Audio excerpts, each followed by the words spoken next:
Everyone remembers Walter White as the man who built an empire from nothing. A quiet chemistry teacher turned into the most feared name in the trade. People call it genius, ambition, a man seizing his moment. But look closer at everyone who crossed his path early on. This is how being overlooked became Walter White's greatest weapon. Section 1. The Overqualified Man. Walter White taught high school chemistry in Albuquerque, New Mexico, at a school called J.P. Wynne. He stood in front of the same rows of desks every day, holding up flasks and beakers, trying to get a room full of teenagers to care about atoms and reactions. Most of them did not care. Most of them were looking at their phones under the desk, or passing notes, or waiting for the bell to ring so they could leave and forget everything he had just spent 40 minutes explaining. He was good at his job. He knew the subject inside and out. But being good at something and being noticed for it are two very different things. And Walter White had spent years being the first without ever getting the second. He was in his 50s, quiet, careful with his words, the kind of man who wore short-sleeve shirts buttoned all the way up and drove an old car that had seen better days. He was not the kind of teacher students talked about after graduation. He was not the kind of man people pointed out in a grocery store. He blended into the background of his own life so completely that even people who had known him for years would have struggled to describe anything memorable about him. He was reliable. He showed up. He graded papers on time. But none of that translated into respect or money or any sense that his life was going anywhere. The school did not pay him much. Teaching salaries in general are not high, and a chemistry teacher in a public school in New Mexico was not bringing home enough to comfortably support a family, especially with a new baby on the way. So Walter took a second job. He worked at a car wash called the A1A Car Wash, standing outside in the heat, wiping down cars, sometimes even the cars of his own students or their parents. There is a specific kind of discomfort in being seen doing a job like that by people who are supposed to see you as an authority figure during the day. A teacher is supposed to stand at the front of a classroom and command a certain amount of respect just by holding that position. But after school hours, that same man could be found bent over a stranger's hood, wiping away dirt for tips, and some of those strangers were his own students, who would smirk or laugh or simply pretend not to notice him at all. It was humiliating in a quiet way, the kind of humiliation that does not show up as a single dramatic moment, but builds up slowly, day after day, shift after shift. At home, Walter had a wife named Skylar and a teenage son named Walter Jr., who used crutches because of a condition called cerebral palsy that affected how he walked. The family was also expecting another child, a daughter, which meant more expenses were coming, even as the current paycheck was already stretched thin. Walter was the kind of father who tried to provide, tried to keep things steady, tried not to let his family see how much the financial pressure weighed on him. But providing on a teacher's salary plus a car wash job was barely enough to keep the household running, let alone save anything for the future. Every month came with a new set of bills, and every year, the gap between what the family needed and what Walter earned seemed to grow a little wider instead of closing. None of this would have been quite so heavy if Walter White had simply been an average man with average talent, living an average life. Plenty of people work hard jobs for modest pay and never feel like anything was taken from them because they never expected more in the first place. But Walter's situation carried an extra weight because he had once been on a completely different path. He had once been one of the most promising young minds to come out of his field. Years earlier, Walter had attended the California Institute of Technology, widely known as Caltech, one of the most respected schools in the country for science. It was there that he became close friends with another student named Elliot Schwartz. The two of them worked together on research that was serious enough, important enough, to eventually be connected to a Nobel Prize in chemistry. That is not a small thing. A Nobel Prize is one of the highest honors that exists in the world of science, and having research tied to one meant that Walter White, in his younger years, was operating at a level far above most of the people around him. He was not just smart in the way that a good student is smart. He was smart in a way that put him in the same room as some of the top scientific minds of his generation. After finishing their studies, Walter and Elliot took that talent and turned it into something real. Together, they started a company. It was built on their combined last names, Schwartz meaning black in German, and White meaning white in English, blended together into the name Gray Matter. The idea was that two brilliant young scientists, fresh out of one of the best schools in the country, were going to build something lasting together. In those early years, the company had big potential, even if it had not yet become the massive success it would eventually turn into. Walter was not just a chemistry teacher back then. He was a founder, a scientist, with his name on real research, someone with a future that looked completely different from the one he was living now. That difference is the entire point of understanding who Walter White really was underneath the surface. The man standing in front of a classroom of bored teenagers, the man wiping down cars in the New Mexico heat for tip money, was the same man who had once helped produce research tied to one of the most prestigious awards in science. He was the same man who had once co-founded a company with a friend, back when everything still felt possible. Somewhere between those 2 points, something had shifted, and the version of Walter White that people saw every day, at school and at the car wash, gave no hint of the version that had existed years before. This is exactly why the people around him underestimated him so completely. His students saw a mild, soft-spoken man who repeated the same lessons every year and seemed to have no life outside the classroom walls. His co-workers saw a steady, unremarkable colleague, competent but forgettable. Customers at the car wash saw a middle-aged man doing manual labor, someone easy to overlook or dismiss. None of them had any reason to imagine that this same man had once stood shoulder to shoulder with brilliant scientists, contributing to work important enough to be tied to a Nobel Prize. None of them knew that he had once had the confidence and the vision to start his own company with a close friend, aiming for something much bigger than a modest teaching salary and a part-time job wiping down strangers' cars. There is something almost invisible about a person whose current circumstances do not match their actual ability. People judge based on what they can see in front of them.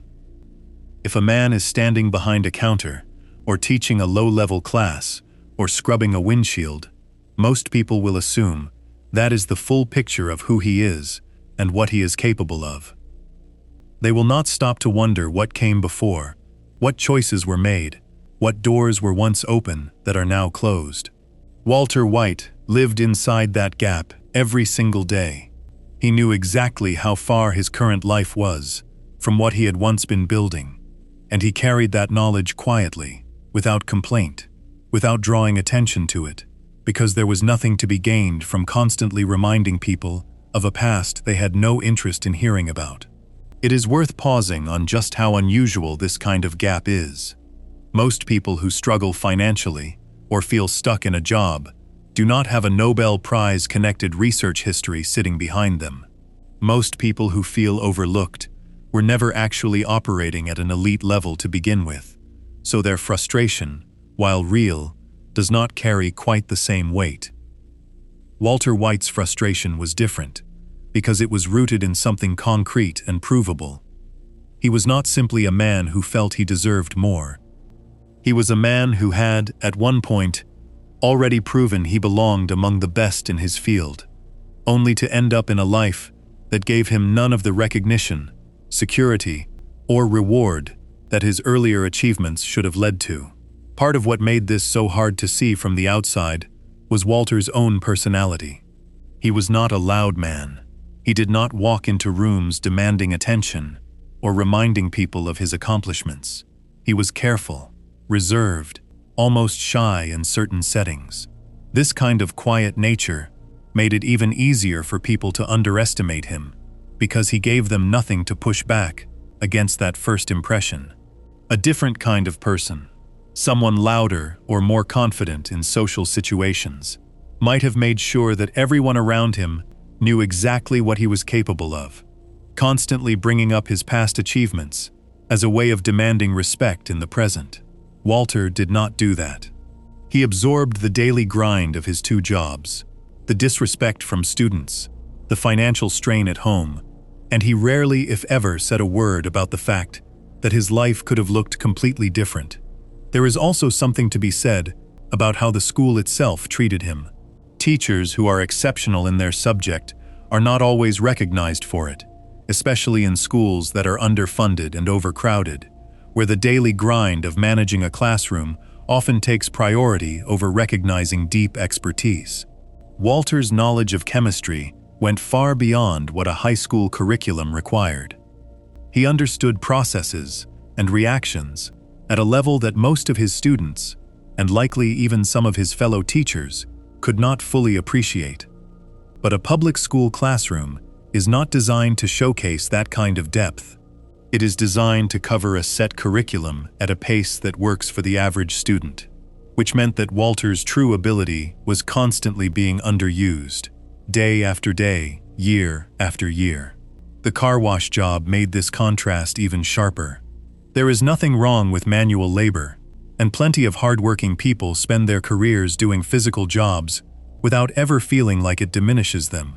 But for a man with Walter's specific background, standing outside wiping down cars for extra cash was a strange kind of full-circle moment, one that highlighted just how far removed his daily reality was from the path his early achievements had once pointed toward.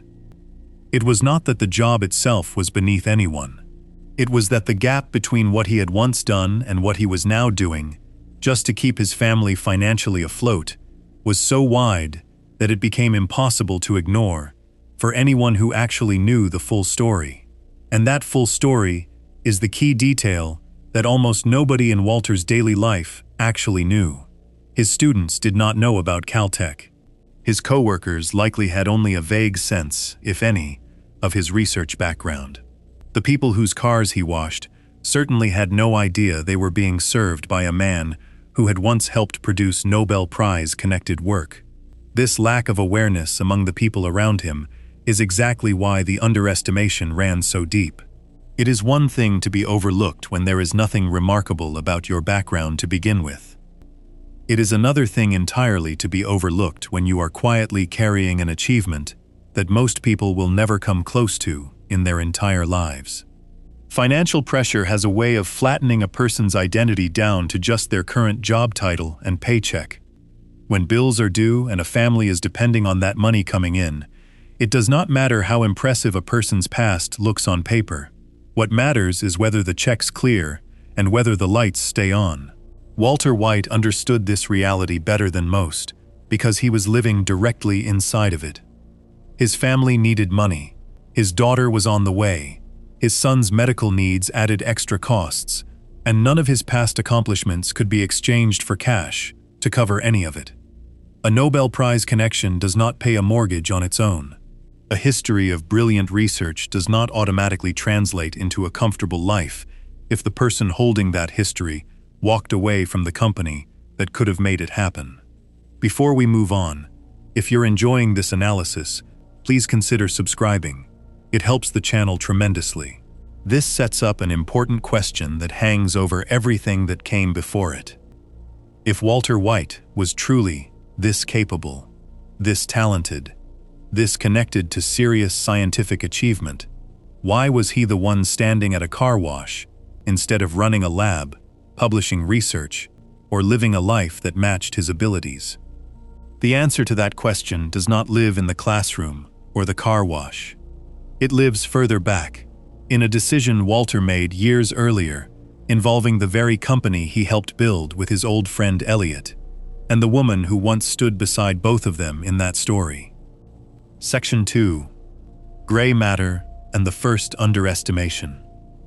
Long before Walter White ever set foot in a high school classroom, He was a young student at the California Institute of Technology, a school known simply as Caltech, one of the most respected science schools in the entire country. It was there that he met a fellow student named Elliot Schwartz, and the two of them became close friends. They were both sharp, both driven, both willing to put in long hours on research that most people would never fully understand. Together they worked on a project that ended up connected to a Nobel Prize in chemistry. That kind of achievement, at that age, put both of them on a path that most young scientists could only dream about. They were not just good students, they were two of the most promising minds to come out of their program. During this same period, Walter also began dating a young woman named Gretchen, who came from a wealthy family. Gretchen worked as a lab assistant on the same research Walter and Elliot were doing, which meant she was there for the long nights, the failed experiments, the small breakthroughs that eventually led somewhere real. She was smart in her own right, sharp enough to keep up with two future Nobel-connected scientists, and over time, her relationship with Walter grew into something serious. The two of them fell in love and eventually became engaged. For a while, Walter's life looked like it was building towards something remarkable on every front. He had his best friend by his side, a brilliant fiancée who understood his work completely, and a scientific reputation that was already turning heads before he had even graduated. After finishing school, Walter and Elliot decided to take their success and turn it into a business. They started a company together, and the name they chose for it came directly from their own last names. Schwartz means black in German, and white is white in English. Combine black and white, and you get gray. That is where the name Gray Matter Technologies came from, a clever nod to the two men who built it, and also a nod to the human brain, since gray matter is the part of the brain responsible for thinking and processing information, which fit perfectly for a company built on scientific research. It was a smart, memorable name, the kind of detail that shows just how much thought and pride the two of them put into what they were building together. In the early days, Gray Matter Technologies was not yet the massive success it would eventually become.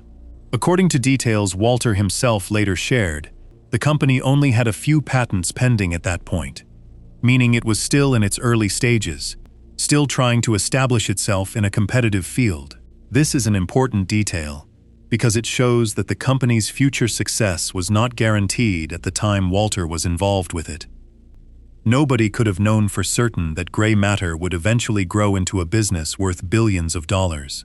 At that stage, it was simply two young scientists and their small team, working hard, hoping their research would eventually translate into something profitable. During this time, Walter's relationship with Gretchen continued to deepen. The two of them were not just romantic partners, they were also intellectual equals, which is a rare combination. There is a particular kind of connection that forms between two people who can sit in a room together and work through complicated scientific problems side by side, each one pushing the other to think more carefully, to double-check their own logic, to consider angles they might have missed. That was the relationship Walter had with Gretchen. She was not simply someone he cared about.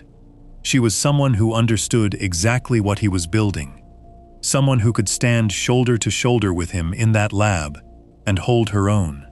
Then came a turning point that would end up shaping the rest of Walter's life, even though almost nobody around him at the time could have predicted just how much it would matter years later.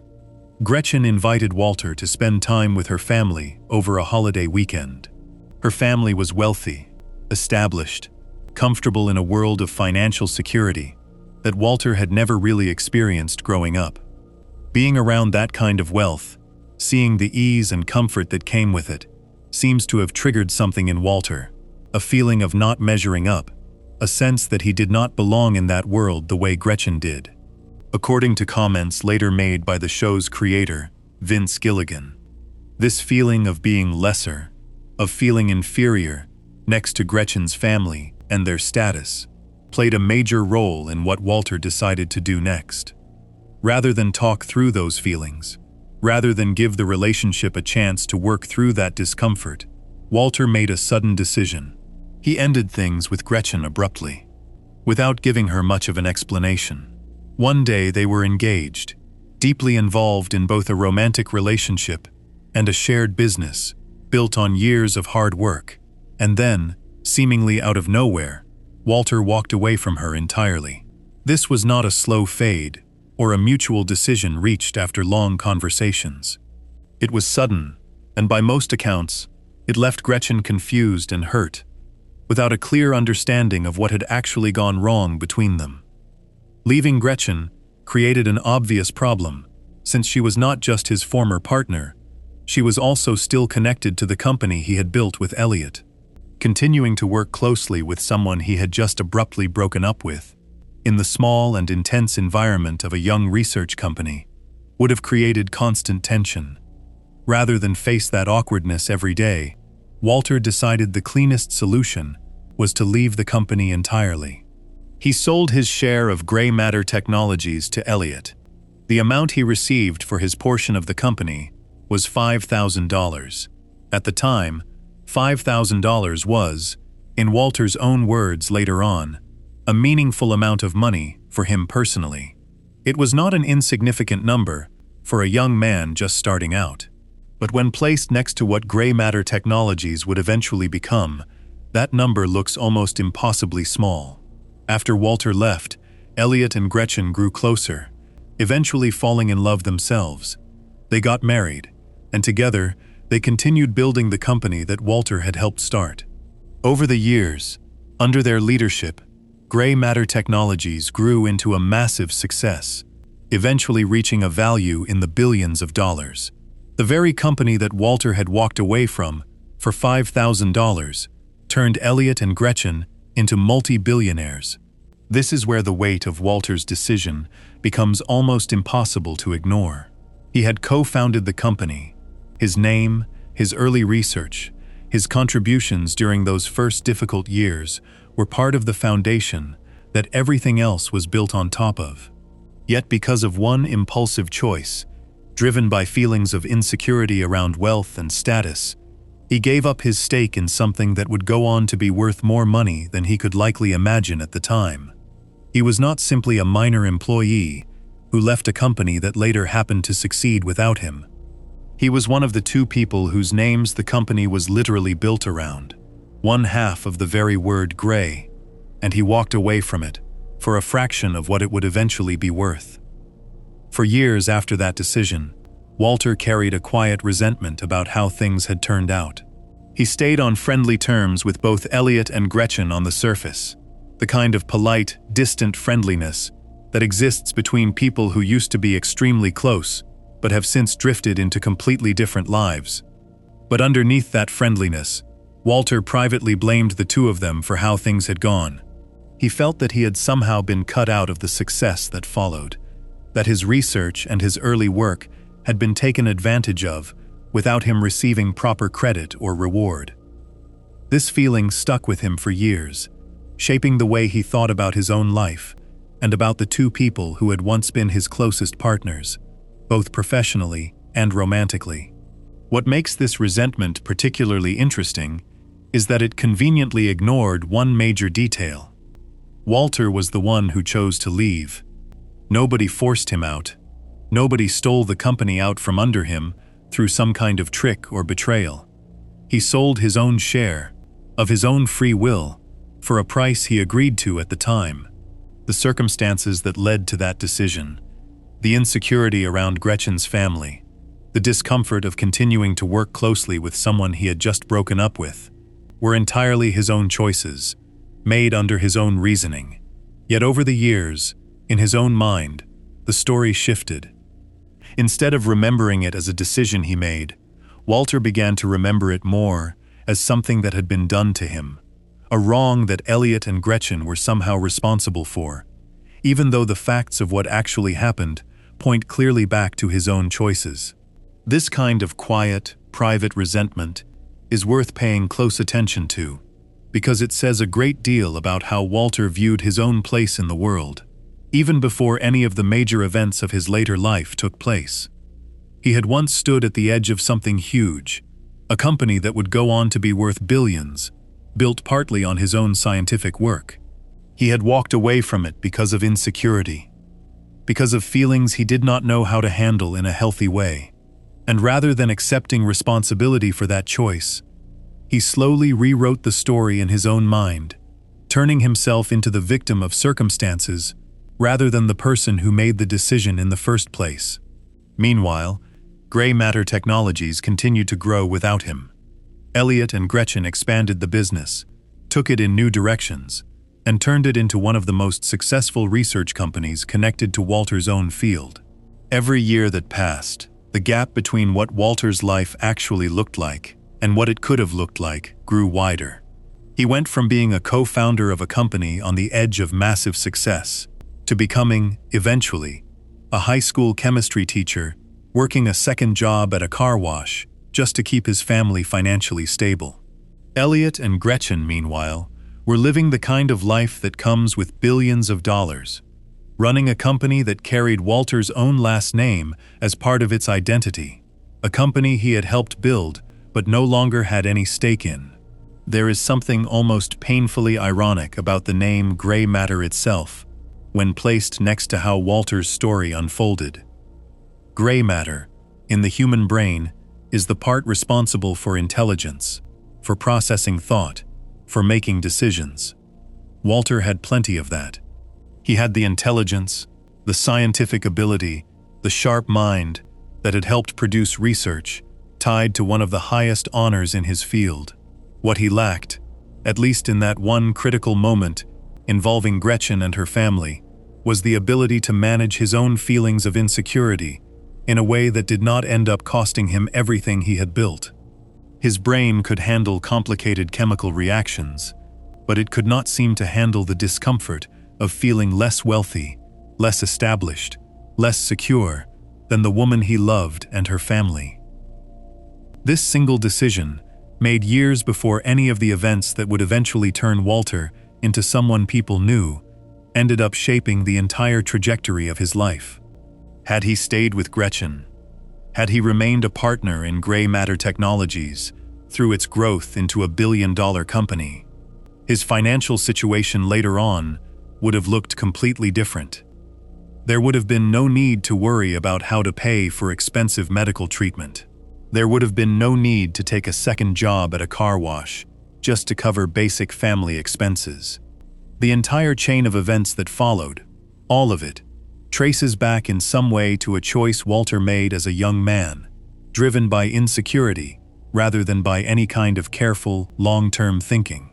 It is also worth noting how this moment connects directly to the underestimation described earlier. The people around Walter later in life, his students, his co-workers, the customers whose cars he washed, had no idea that this quiet, unremarkable-seeming man had once helped build a company that would go on to be worth billions. They had no idea that he had once been engaged to a woman who would later become one of the wealthiest people in the country. They saw only the current version of Walter White, the modest teacher, the man in the car wash uniform, with no visible connection to the success story of Gray Matter Technologies happening somewhere else, without him. Walter's own bitterness toward Elliot and Gretchen never fully went away. Even years later, even after he had built an entirely different life for himself, that resentment continued to sit quietly underneath the surface. It would eventually resurface in a very direct and dramatic way, once certain events forced Walter and the Schwartzes back into contact with each other. But that part of the story belongs much further down the line. For now, the key detail worth holding on to is simply this. Walter White had once stood at the beginning of something enormous, something that could have changed his entire financial future, and he walked away from it because of a feeling he could not manage in the moment. The $5,000 he received for his share might have felt like a reasonable amount at the time, a fair trade for stepping away from an uncomfortable situation, but measured against everything that followed, against the billions of dollars Gray Matter Technologies would eventually be worth, That number becomes almost impossible to look at, without seeing it as one of the most costly decisions of his entire life. It set the stage for everything that came afterward. For the years of being underpaid, underappreciated, and underestimated by nearly everyone around him, none of whom had any idea just how close he had once come to a completely different kind of life. Before we move on, if you're enjoying this analysis, please consider subscribing. It helps the channel tremendously. What remains unclear, and what becomes far more important once a life-threatening diagnosis enters the picture, is just how much that old decision would end up weighing on Walter once his financial situation stopped being simply frustrating and started becoming a matter of survival for his entire family. Section 3. The Diagnosis. On September the 8th, the day after Walter White turned 50 years old, everything about his life changed in the space of a single afternoon. He was at work, wiping down cars at the A1A car wash, doing the same tiring routine he had done countless times before. Then, without warning, he collapsed. His body simply gave out on him in the middle of a normal shift, in front of co-workers and customers, and he had to be rushed to the hospital in an ambulance because nobody around him understood what was happening, or why a seemingly healthy man had suddenly dropped to the ground. At the hospital, doctors ran tests to figure out what had caused the collapse. What they found was not something minor.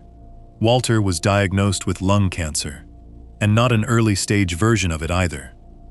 He was told he had stage 3 lung cancer, a serious and advanced level of the disease.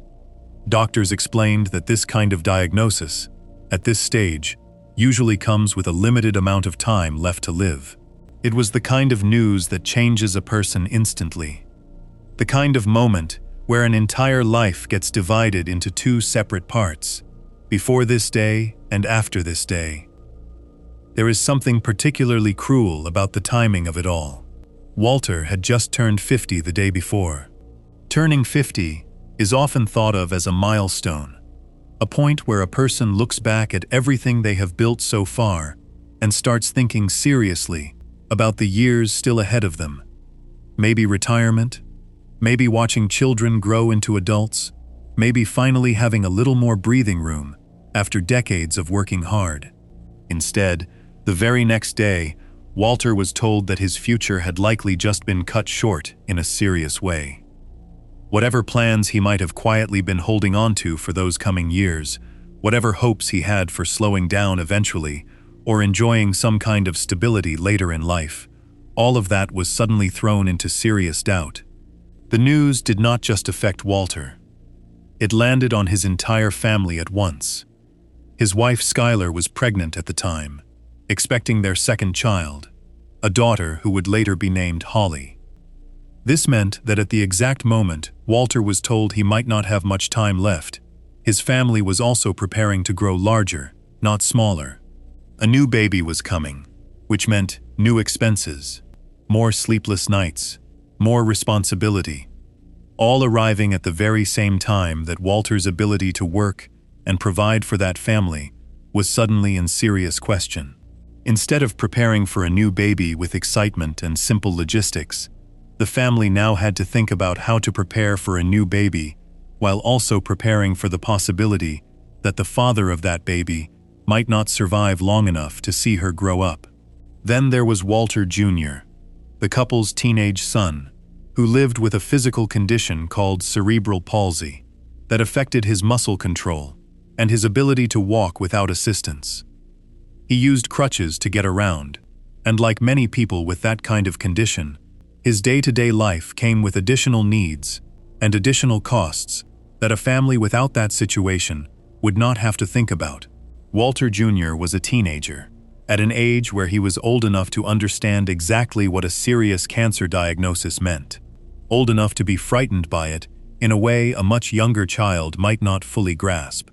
His father was not just a provider in the financial sense. He was also, presumably, someone Walter Jr. depended on emotionally and physically in certain ways that come with living with a condition like his. So in the span of one single day, everything shifted. Walter went from being a man quietly frustrated with the gap between his talent and his circumstances into a man facing a countdown on his own life, while also facing a newborn on the way and a teenage son with additional needs, all while working 2 jobs that barely covered the family's basic expenses even before any of this happened. The math of the situation was brutal. Cancer treatment is expensive. Even with some form of insurance through his teaching job, the kind of care that stage 3 lung cancer requires, tests, scans, chemotherapy, doctor visits, medication, adds up to enormous amounts of money very quickly. A family that was already stretched thin from a teacher's salary and a car wash paycheck now had to figure out how to pay for serious medical treatment on top of everything else. This is the point where the earlier parts of Walter's story start to matter in a very direct, very painful way. Years earlier, he had walked away from Gray Matter Technologies, the company he had co-founded, selling his share for $5,000. That company had gone on to become worth billions of dollars under the leadership of his old friend Elliot and his former fiancée Gretchen. If Walter had never left, if he had stayed on as a partner in that business through its growth, his financial situation now would look completely different. Medical bills that felt overwhelming to a high school teacher would have been a minor inconvenience to a billionaire. But that path was closed off, sealed shut by a decision made years earlier, and Walter was left facing one of the most frightening medical diagnoses a person can receive, while working 2 modest jobs that could barely support his family, even before any of this began. It is worth sitting with just how isolating a diagnosis like this can feel, especially for someone who has spent years already feeling underestimated and overlooked by nearly everyone around him. Walter was not the kind of man who processed his emotions out loud. He did not walk into work the next day and tell his coworkers everything that had happened. He did not immediately break down in front of his students or ask for sympathy from the people around him. Based on how the rest of his story unfolds, it is clear that Walter tended to hold things inward, to process serious problems quietly and privately, often making major decisions on his own before ever fully explaining his reasoning to the people closest to him. A diagnosis this serious would have only intensified that habit, giving him an enormous, life-altering secret to carry around while still showing up to teach chemistry to a room full of teenagers who had no idea what he was dealing with. There is also the matter of how a person is supposed to tell their family this kind of news. Skylar was pregnant. Walter Jr. was still a teenager, navigating his own daily challenges. Breaking the news that the husband and father of this family had a serious, potentially life-ending illness, right as a new baby was about to arrive, is not a simple conversation. There is no easy way to deliver that kind of information, no perfect timing that makes it hurt less. Whatever conversation eventually happened between Walter and Skylar about the diagnosis, it would have reshaped the entire emotional atmosphere of their household overnight, turning what should have been an exciting, hopeful time centered around a new baby into something shadowed by fear and uncertainty about how much time Walter actually had left. Beyond the emotional weight of the diagnosis, there was also the simple, cold reality of the financial math involved. Cancer treatment does not come with a fixed, predictable price tag. It involves ongoing costs that stretch out over months, sometimes longer, depending on how the disease responds to treatment. For a family already living paycheck to paycheck, that kind of open-ended, expensive medical need is terrifying in a very practical way. It is not just about being scared of dying. It is about being scared of what happens to the family left behind if the medical bills eat up every bit of savings, every bit of income, before the disease even runs its course. Walter would have understood this math better than almost anyone else in his position, given how carefully and analytically his mind worked. He was a chemistry teacher, someone trained to look at problems logically, to break them down into their component parts and search for a solution. Applying that same kind of thinking to his own situation would have led him to a very uncomfortable conclusion. His current jobs, even combined, were not going to be enough to cover his treatment and still leave anything behind for his family once he was gone. This is the moment where the phrase, providing for his family, stops being an abstract idea and becomes an urgent, immediate problem. Before the diagnosis, providing for his family meant covering rent, groceries, school supplies, the regular costs of daily life. After the diagnosis, providing for his family took on a much heavier meaning. It now meant figuring out how to leave behind enough money to support Skylar, Walter Jr., and the soon-to-be-born Holly for years into the future, without Walter there to keep earning a paycheck. A teacher's pension or life insurance policy, if he even had one substantial enough, was unlikely to come anywhere close to covering the kind of long-term financial security a family would need after losing its primary provider, especially with a special needs teenager and a newborn baby, both requiring ongoing care and resources. It is important to understand that Walter did not receive this diagnosis in a vacuum.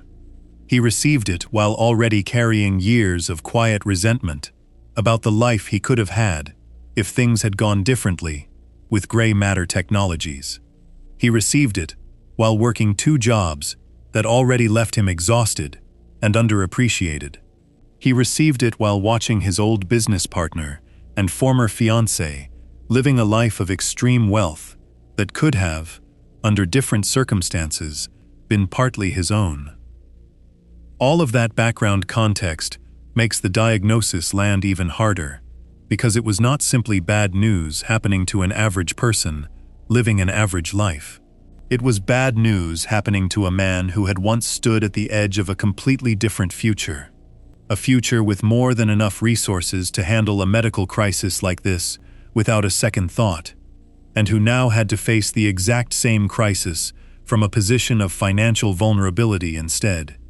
There is also a specific kind of fear that comes with knowing your body might be running out of time while your family's future still depends heavily on your ability to keep earning money.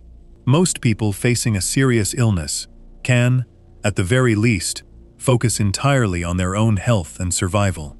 Walter did not have that luxury.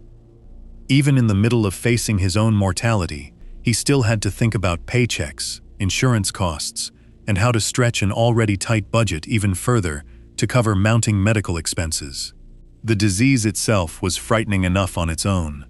Layered on top of that fear was the practical, unavoidable question of how his family was going to survive financially, both during his treatment and after he was gone, assuming the treatment did not work. This combination of fear and financial pressure created a very specific kind of desperation, one that would end up shaping every decision Walter made from this point forward.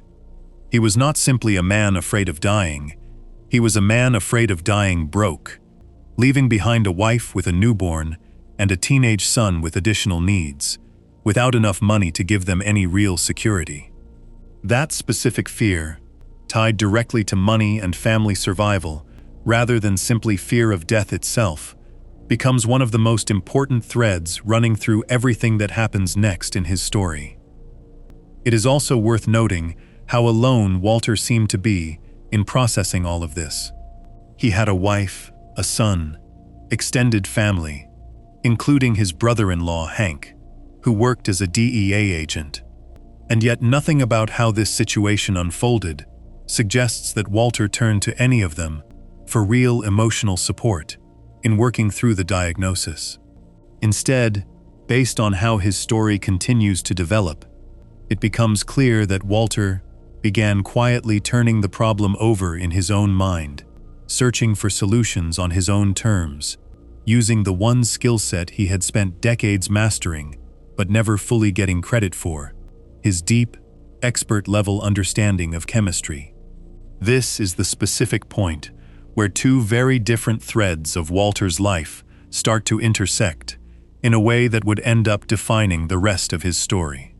On one side, there was the financial desperation created by a serious cancer diagnosis, landing on top of an already struggling family budget. On the other side, there was Walter's own scientific expertise, a set of skills that had once been good enough to be tied to a Nobel Prize, skills that had been sitting mostly unused and unappreciated for years inside a high school classroom. A man in Walter's exact position, facing this exact combination of fear, financial pressure, and untapped scientific ability, had very few conventional paths available to him for solving a problem this large, this quickly. Teaching chemistry to teenagers was never going to generate the kind of money needed to secure his family's future in the time he likely had left. Working extra shifts at the car wash was not going to close that gap either. The diagnosis, in a strange and unsettling way, forced Walter to confront the full weight of everything discussed earlier in his story. All those years of being underestimated, all those years of watching gray matter technologies grow into a billion-dollar company without him. All those years of quietly wondering what his life could have looked like if he had made different choices. All of it came crashing together the moment doctors told him he had stage 3 lung cancer. Suddenly, the gap between his talent and his circumstances was not just frustrating anymore. It was a matter of survival for the people he loved most. What makes this moment so pivotal in understanding Walter's full story is that it represents the exact point where quiet frustration turned into active planning. Up until this diagnosis, Walter had spent years simply enduring his situation, going to work, coming home, carrying his resentment privately without doing anything drastic about it. The diagnosis changed that completely. It introduced a deadline, a real and serious sense of urgency that had never existed before. Whatever plans Walter began forming after this moment, they were shaped directly by the specific combination of fear for his own life, fear for his family's financial future, and a deep awareness of his own untapped abilities, sitting right there, ready to be used in some way he had never previously considered. None of what happened next would make sense without fully understanding this moment. The collapse at the car wash, the ambulance ride, the diagnosis delivered by doctors just one day after his 50th birthday, and the immediate, overwhelming realization that his family's financial security was now in serious danger at the exact same time his own health was collapsing. This was the moment everything shifted from quiet frustration into something far more serious, something that would eventually push Walter toward a decision that nobody who knew him, not his students, not his co-workers, not even his own family, would have ever seen coming. Before we move on, if you're enjoying this analysis, please consider subscribing. It helps the channel tremendously. What Walter chose to do with this diagnosis, and exactly how he decided to use the one skill set that had gone unappreciated for years, is where his story takes its first truly unexpected turn.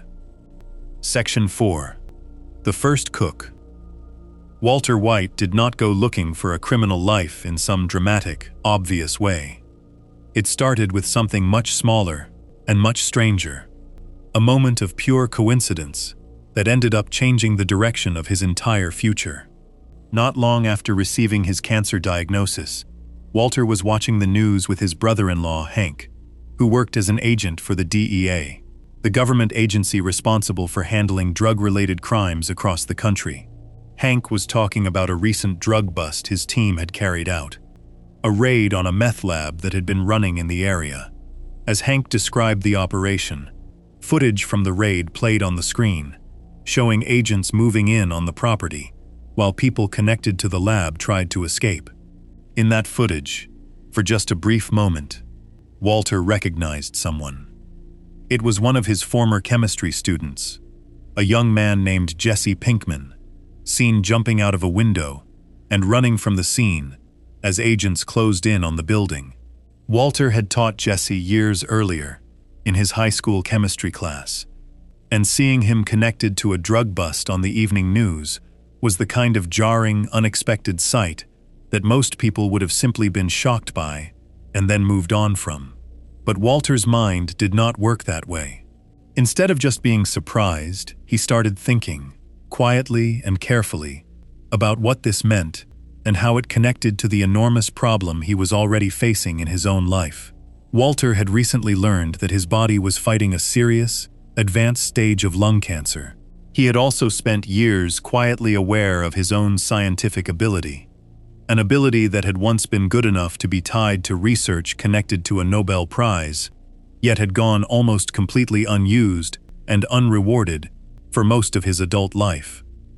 Watching Jesse Pinkman flee from a drug lab on television planted an idea in Walter's mind that most people in his position would never have considered. If people were already out there cooking and selling methamphetamine, often producing a low-quality, poorly made product, then someone with real chemistry knowledge, someone who actually understood the science behind the process at an expert level, could likely produce something far better. And a far better product, sold through the right channels, could generate the kind of money that a teacher's salary and a car wash paycheck never could. This idea did not stay in Walter's head for long. He tracked down Jesse Pinkman not long after seeing him on the news and approached him directly. This was not a friendly, casual reunion between a former teacher and former student catching up on old times. Walter made Jesse a very specific offer, and he made it clear that he already knew about Jesse's connection to the drug trade because of what he had seen on the news. Walter proposed a partnership. He would provide the chemistry knowledge and the actual cooking of the product, using skills far beyond anything Jesse or his previous cooking partner had ever had access to. In exchange, Jesse would handle the side of the business Walter knew nothing about, meaning the actual selling and distribution of the product to buyers on the street. Jesse's reaction to this proposal, according to how the story is generally understood, was one of pure disbelief.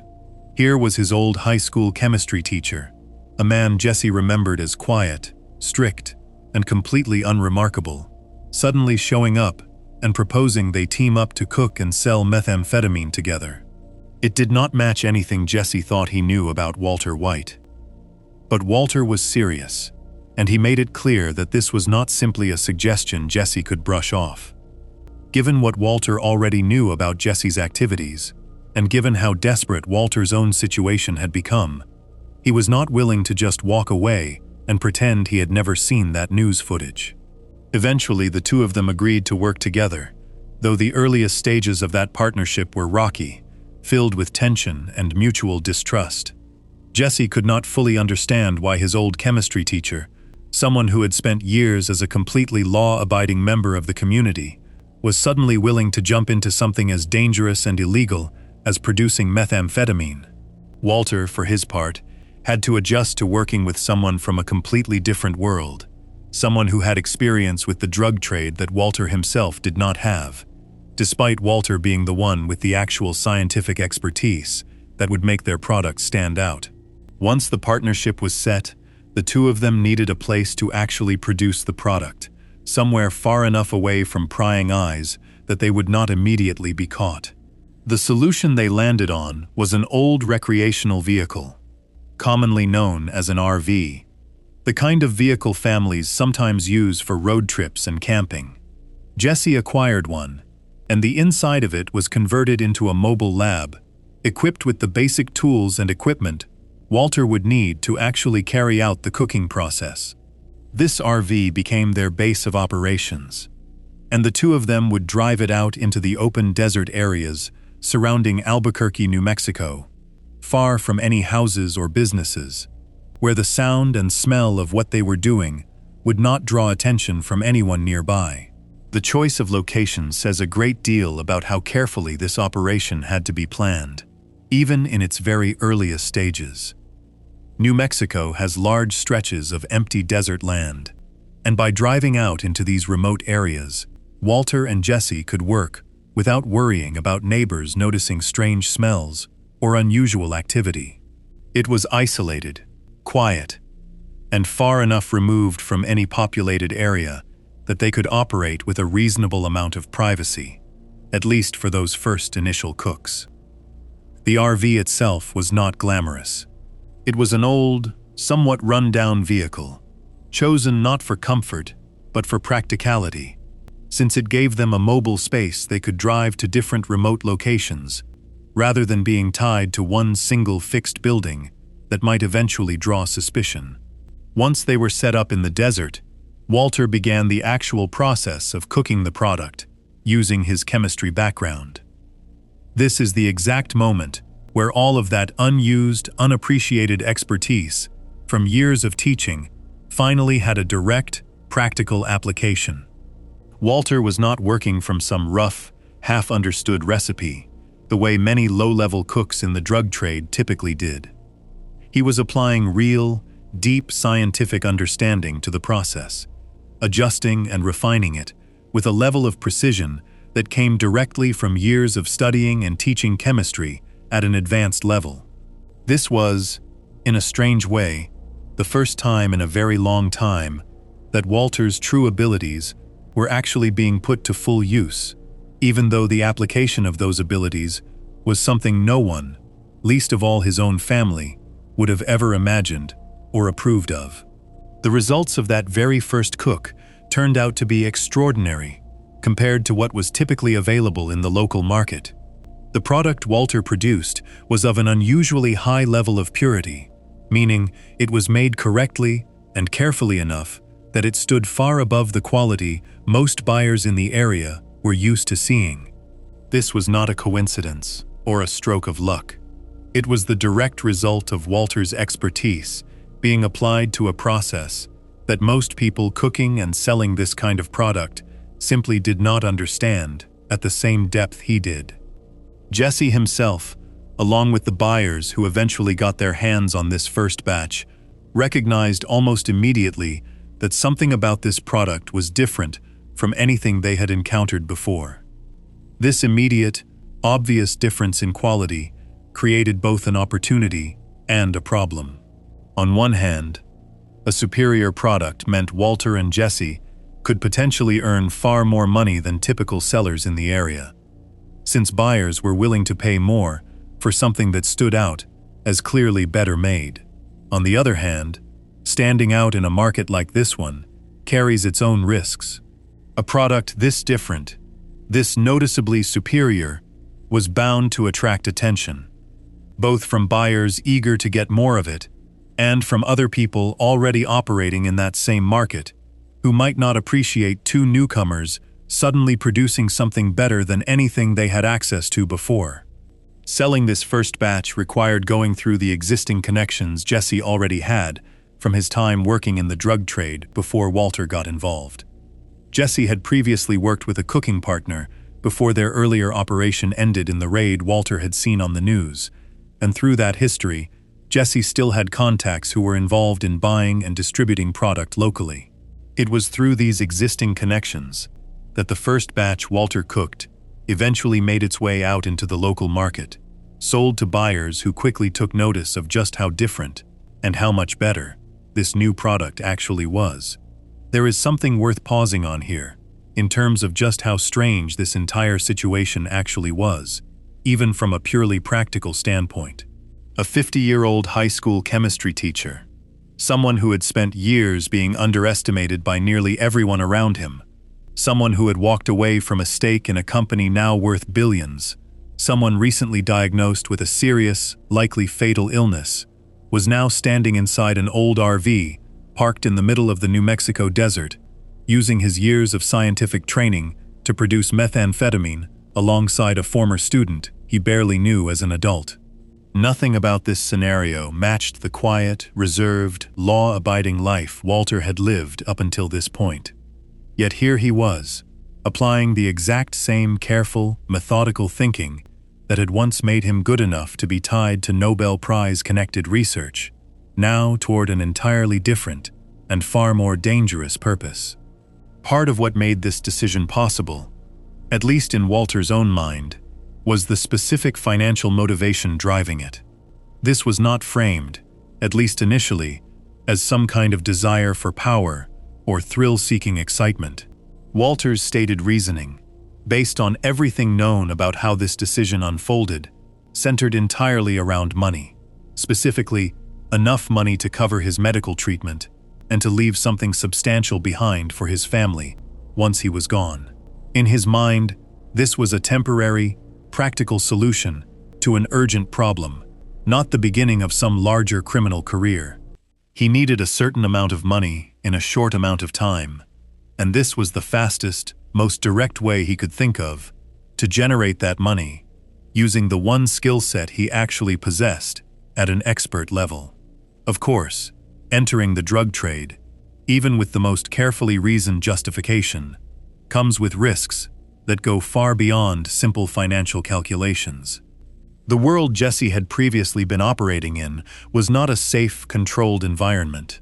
It involved dangerous people, unpredictable buyers, and the constant threat of violence or arrest. Walter, despite his intelligence and his careful planning, was stepping into a world he had absolutely no prior experience navigating. His genius was in chemistry, in understanding reactions and processes at a molecular level.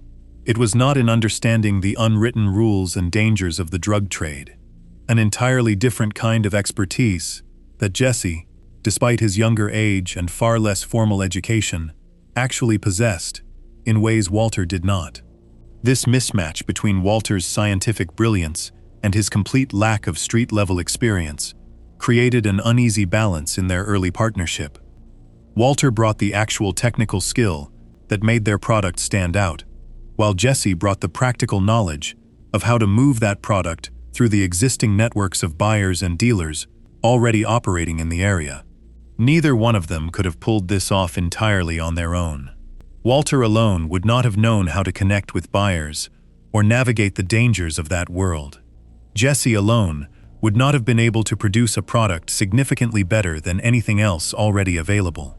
Together, at least in this very early stage, they formed a partnership that combined two very different kinds of expertise into something that quickly proved to be far more successful than either of them likely expected going in.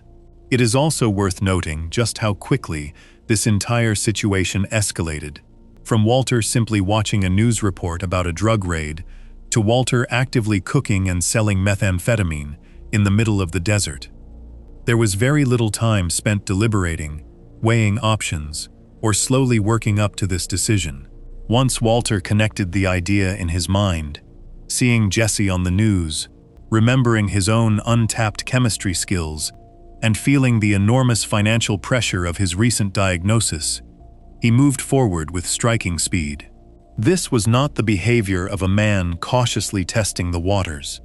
It was the behavior of someone who felt he was running out of time, both in terms of his own health and in terms of how quickly he needed to secure his family's financial future. The first cook in that RV represents the exact moment where Walter White stopped being simply a frustrated, underestimated teacher, quietly enduring his circumstances, and became something else entirely, someone actively using his real abilities, for the first time in years, toward a purpose that would have shocked every single person who thought they knew him. His students would never have imagined their quiet chemistry teacher producing drugs in the desert. His co-workers at school would never have guessed that the same man grading their papers during the day was spending his nights working inside a converted RV parked far outside city limits. Even his own family had no idea that any of this was happening, believing Walter was simply dealing with his diagnosis in his own quiet way, without any understanding of the parallel life he had just begun building alongside it. What made this first cook particularly important, beyond simply generating an initial amount of money, was what it proved to Walter himself. For years he had believed, quietly and privately, that his abilities were far greater than his circumstances reflected. Producing a product that immediately stood out as clearly superior to anything else available in the local market gave him direct, undeniable proof that this belief had been correct all along. His chemistry knowledge was not just good enough for a high school classroom.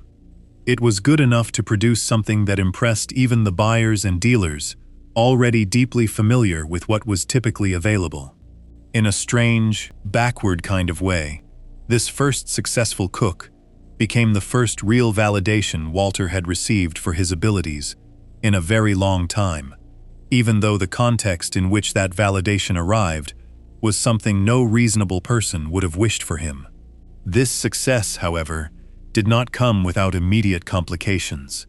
Selling a product this noticeably different, this obviously superior in quality, does not go unnoticed for long in a world built around competition, territory, and dangerous personalities already established in that market. The very thing that made Walter and Jesse's product so valuable, its unusually high level of purity and quality, was also the exact thing that was about to draw the attention of people who were far more dangerous, far more experienced in that world, and far less willing to simply let two newcomers walk in and start taking a share of business that had previously belonged to someone else entirely. Before we move on, if you're enjoying this analysis, please consider subscribing. It helps the channel tremendously. What happened next, once that first batch made its way out into the hands of buyers already connected to Jesse's previous partner, would test both Walter and Jesse in ways neither of them had fully prepared for, revealing just how dangerous the world they had stepped into truly was, and just how quickly that danger could turn deadly. Section 5. Underestimated by the Underworld. Once Walter White and Jesse Pinkman had a batch of high-quality product ready to sell, they needed buyers, and Jesse turned to the only people he already had connections with from his life before this partnership began.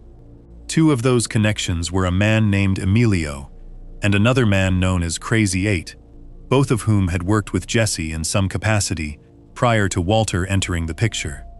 Emilio was actually the same person seen in the news footage that had first given Walter the idea to approach Jesse, since Emilio had recently been arrested during a raid and had only just been released.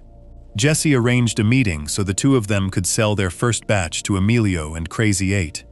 This meeting took place in the same RV Walter and Jesse had used to cook the product, parked in a quiet area away from public view.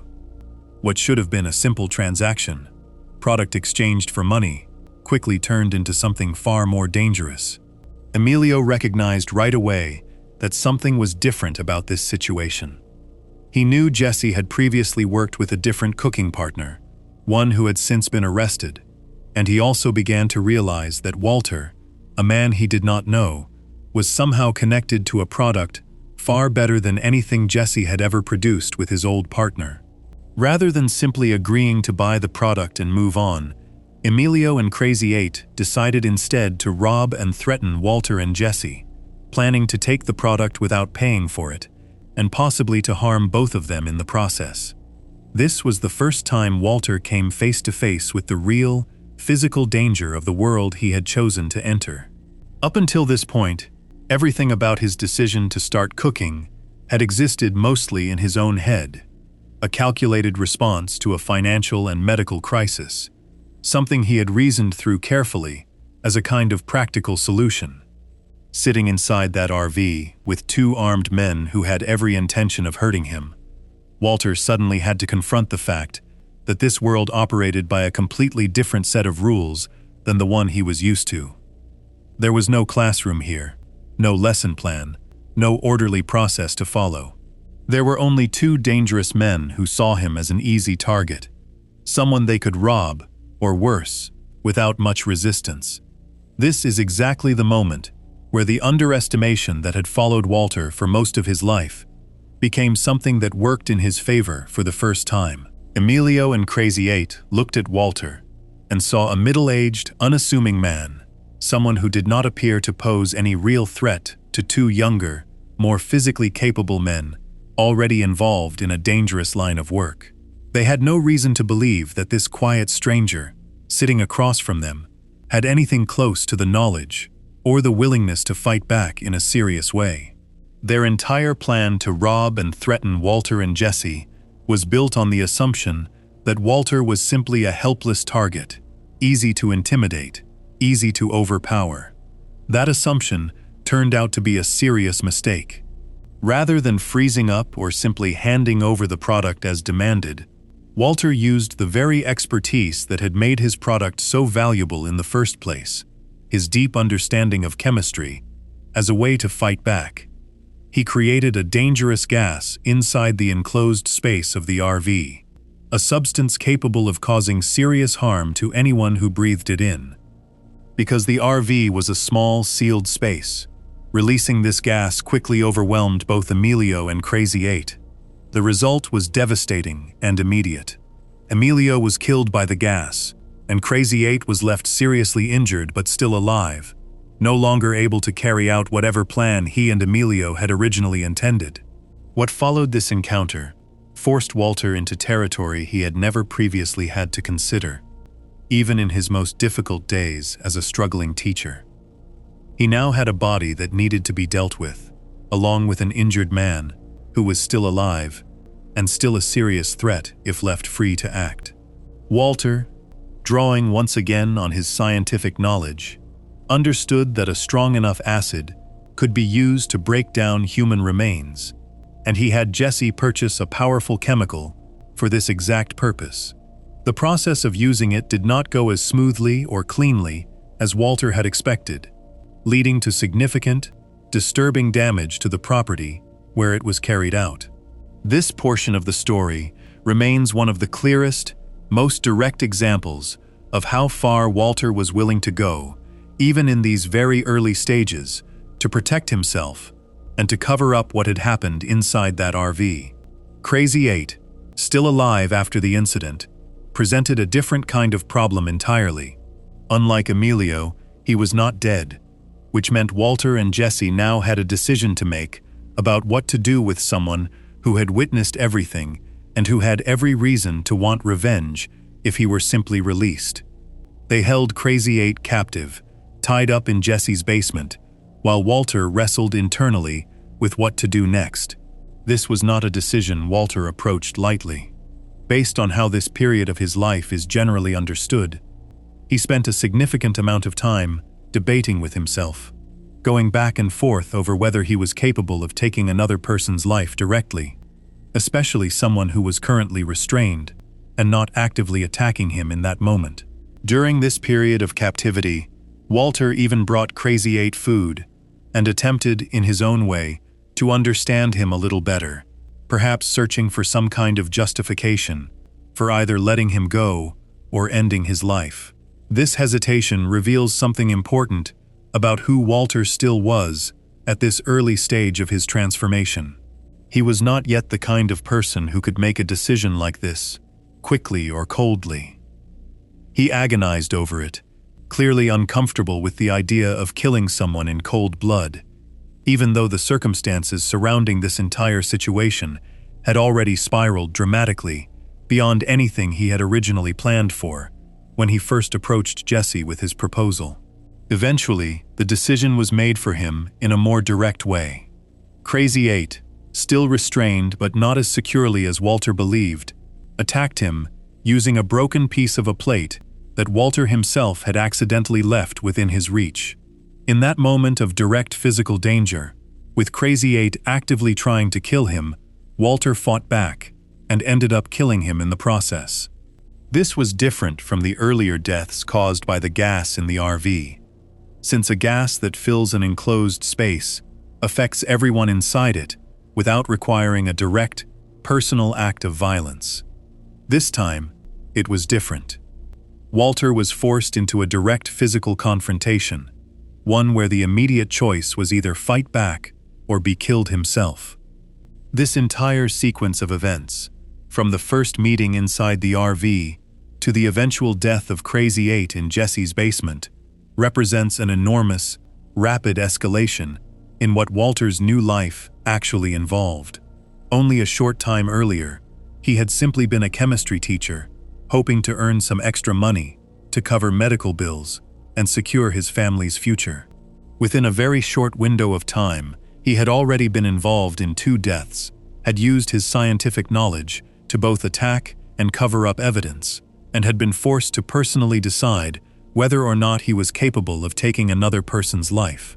Nothing about his previous 50 years had prepared him for decisions like these, yet here he was, making them anyway, driven forward by the same underlying fear that had started this entire chain of events. the fear of leaving his family with nothing. Word of a superior product, being produced by two unknown newcomers, eventually reached other people already established in the local drug trade. And this is where a new and even more dangerous figure entered Walter and Jesse's story.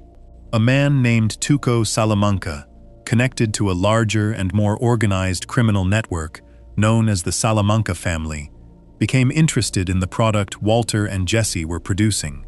Tuco was known, even among people already accustomed to violence and danger, as someone especially unpredictable and volatile.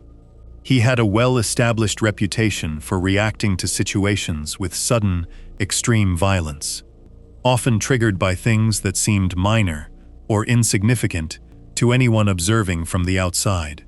Walter and Jesse's dealings with Tuco began through an associate of his named No Dose, who was meant to help sell the product on Tuco's behalf. During one of the early interactions involving this arrangement, Tuco personally tested a sample of the product, reacting to it with enthusiastic praise, immediately recognizing that this was a far higher quality product than anything typically available through his usual channels. This reaction confirmed once again just how much Walter's chemistry background set his product apart from everything else already circulating in that world. However, working with someone as unpredictable as Tuco came with serious risks that had little to do with the quality of the product itself. During one incident, Tuco became enraged over what he perceived as a lack of respect from No Dose, and in a sudden, brutal outburst, beat him to death right in front of Jesse, who had no way of stopping or predicting the violence before it happened.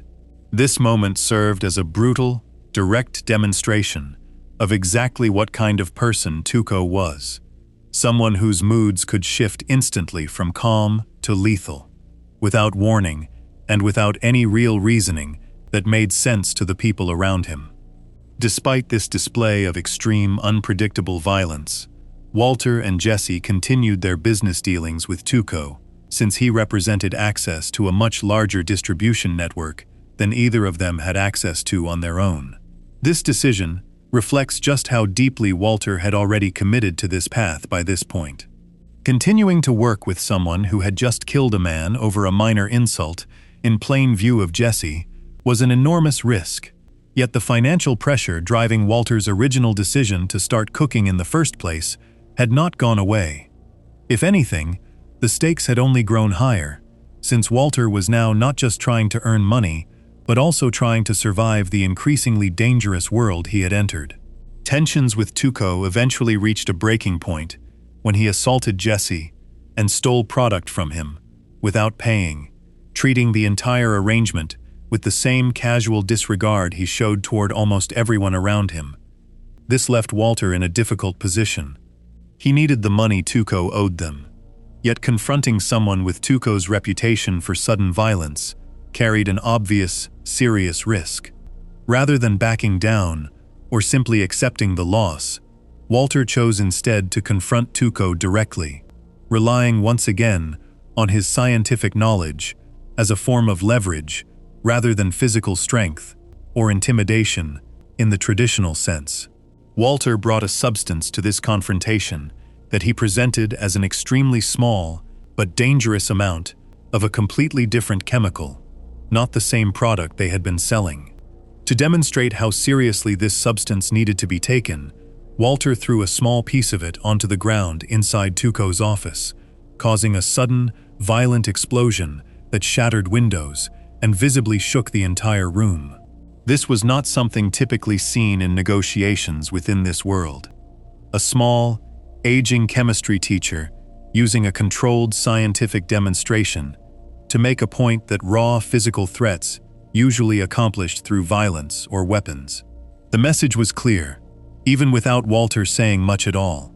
He was not someone who could simply be pushed around or robbed without consequence, regardless of how harmless he might have appeared at first glance. This moment stands out as one of the clearest examples yet of underestimation working directly in Walter's favor. Tuco, a man capable of extreme, casual violence. Someone who had already killed another person without hesitation over a perceived insult, had assumed that Walter and Jesse were simply another pair of small-time sellers he could take advantage of whenever it suited him. That assumption very nearly cost him his life in that office, and it forced him to reconsider, at least for a period of time, exactly who he was dealing with. Despite this tense confrontation, Walter and Jesse's relationship with Tuco continued for a while longer, eventually leading to one of the most dangerous situations either of them had faced up to that point. Tuco brought both of them out to a remote desert property connected to his family, holding them there under circumstances neither Walter nor Jesse had full control over. This situation escalated quickly into a serious threat to both of their lives, made worse by the fact that Tuco's unpredictable temper made it impossible to know what he might do next at any given moment. At the same time this was happening, Walter's brother-in-law Hank, working in his role as a DEA agent, had been searching for Walter, unaware of the full truth behind his disappearance, and unaware that the man he was looking for had become deeply entangled with one of the more dangerous, though lower-level, criminal figures operating in the area. Hank's search eventually led him to the same remote desert property where Tuco was holding Walter and Jesse. What followed was a sudden, violent confrontation between Hank and Tuco, ending when Hank was forced to shoot and kill Tuco during the encounter, unknowingly rescuing Walter and Jesse from a situation that could very easily have ended with either or both of them dead. There is a heavy, almost unbelievable irony sitting underneath this entire chain of events. Hank, a trained DEA agent whose entire career revolved around catching people involved in exactly this kind of criminal activity, had just saved his own brother-in-law's life without having any idea that Walter himself was the person responsible for producing the very product Tuco had been selling. Hank believed he was simply doing his job, tracking down a dangerous criminal and protecting innocent bystanders who happened to be caught up in the situation. He had no idea that one of those bystanders was secretly the source of the entire operation Tuco had built his local business around. Looking back across this entire stretch of Walter's early experience in the drug trade, from the first deadly encounter with Emilio and Crazy 8, through the volatile and violent partnership with Tuco, a clear pattern begins to emerge. Every single person who crossed paths with Walter during this period made the exact same mistake. They looked at him, saw an older, unassuming man with no obvious connection to danger or violence, and assumed he posed little to no real threat. Emilio and Crazy 8 assumed he would be an easy target to rob. Tuco assumed he could take his product without paying and face no real consequences for it. Every single one of these assumptions turned out to be seriously, sometimes fatally, wrong. None of this happened because Walter set out looking for violence or conflict. Everything that unfolded during this period grew directly out of Walter defending himself and protecting his interests using the one advantage he actually had: his deep, expert-level understanding of chemistry, applied in situations no classroom could have ever prepared him for. Yet the pattern remains impossible to ignore. Time after time, dangerous, experienced criminals looked at Walter White and saw someone weak, someone they could push around without consequence, and time after time, that underestimation ended up working directly against them, sometimes in the most permanent way possible. Before we move on, if you're enjoying this analysis, please consider subscribing. It helps the channel tremendously. As dangerous and unpredictable as Tuco had been, he still represented only one part of the larger, more organized criminal world operating throughout the region. Beyond men like Tuco, whose violence was loud, sudden, and often driven by raw emotion, there existed a far more controlled, far more dangerous kind of criminal figure. Someone who understood how to hide an enormous criminal operation behind the appearance of a completely ordinary, respectable business. It would not take long before Walter found himself face to face with exactly that kind of person. Someone who would end up teaching him far more about patience, control, and the real cost of being underestimated than any of the chaotic, violent men he had encountered up to this point. Section 6. Gus Fring. The mirror after Tuco Salamanca died in that desert shootout with Hank, Walter and Jesse were left without a buyer for their product, and without any real safety net to fall back on. It did not take long before a new figure entered their lives, someone completely different from anyone they had dealt with before. This man ran a chain of fried chicken restaurants called Los Pollos Hermanos, a business that looked, on the surface, like nothing more than a friendly, well-run fast food chain with locations spread across several states. The owner of this chain was a calm, polite, soft-spoken man named Gustavo Fring, known to almost everyone simply as Gus. Gus did not look or act anything like Tuco or the other criminals Walter and Jesse had already encountered. He wore neat, pressed clothes, spoke with careful and measured words, and treated his employees with visible respect and kindness. He was known in the community as a generous business owner, someone who gave money to police charities and sat on hospital boards, the kind of person local officials trusted and admired. Nothing about his public image suggested even the smallest connection to anything illegal. He seemed, in every visible way, to be exactly what he presented himself as, a successful and responsible member of the community who ran a chain of chicken restaurants. That surface image, as it turned out, was hiding something far larger and far more dangerous than anything Walter or Jesse had encountered up to that point. Gus Fring had actually been operating as a major drug distributor for years, using his restaurant chain as a front to move product without drawing suspicion. His restaurants gave him a reason to move trucks and supplies across state lines regularly, a perfect cover for transporting far more than just chicken. He had built this operation slowly and carefully, avoiding the kind of loud, chaotic violence that men like Tuco relied on, choosing instead to work quietly, patiently, and with total control over every part of his business. Gus had originally come to the United States from Chile years earlier, arriving with a close friend and partner named Max, with whom he built the very first Los Pollos Hermanos restaurant. At some point after settling in, Gus and Max approached a powerful cartel boss named Eladio with an offer to produce and sell methamphetamine on the cartel's behalf. During that meeting, one of the cartel's men, a man named Hector Salamanca, killed Max as a punishment for something Eladio saw as disrespectful behavior toward him. Gus was forced to watch this happen, and afterward, he was made to work under the cartel's authority, distributing their product without having any real power of his own in that arrangement. This event became the root of a deep, lasting hatred Gus carried toward Hector Salamanca, a hatred he kept hidden for years while he quietly built enough power and independence to eventually seek revenge. Over time, Gus worked his way into a position of real influence within the cartel's operation, all while continuing to build his restaurant chain as a legitimate, respected business on the surface. Behind the scenes, he was also secretly constructing something far more ambitious, a hidden laboratory built underneath an industrial laundry facility designed to allow him to produce his own methamphetamine without needing to rely on the cartel at all.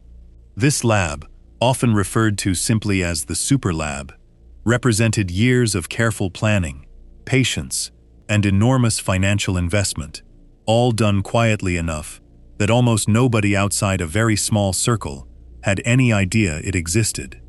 It was into this world that Walter and Jesse were eventually pulled, once Gus took notice of the unusually high-quality product they had been producing. Gus recognized immediately what that quality meant. It meant Walter possessed a level of chemistry knowledge far beyond anything the average cook in this business typically had. Rather than approaching Walter the way Tuco had, through unpredictable outbursts and casual threats, Gus approached him calmly, through careful, controlled business meetings, treating Walter with a level of respect that nobody else in this world had shown him up to that point.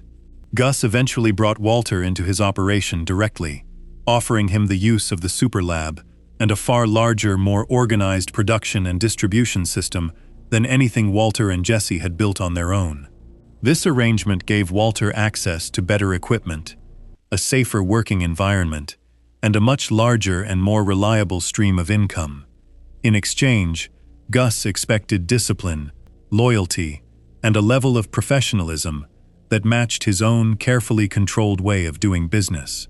For a while, this partnership appeared to give Walter exactly what he had originally been hoping for when he first decided to start cooking: real financial security, without the constant threat of random, chaotic violence that had defined his earlier dealings with men like Tuco.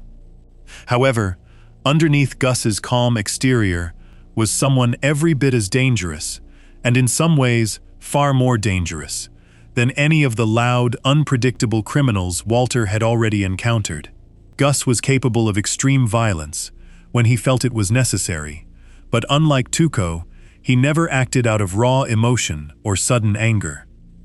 Every violent action Gus took was carefully planned, calculated, and carried out with total control. This made him significantly harder to predict, harder to negotiate with, and ultimately harder to survive, since there was no emotional outburst to watch for or avoid triggering. His calmness was not a sign of safety. It was a sign of complete control over every situation he found himself in. As Walter continued working within Gus's operation, tensions between them began to grow, driven largely by Walter's own difficulty accepting a subordinate position after everything he had already survived to reach this point.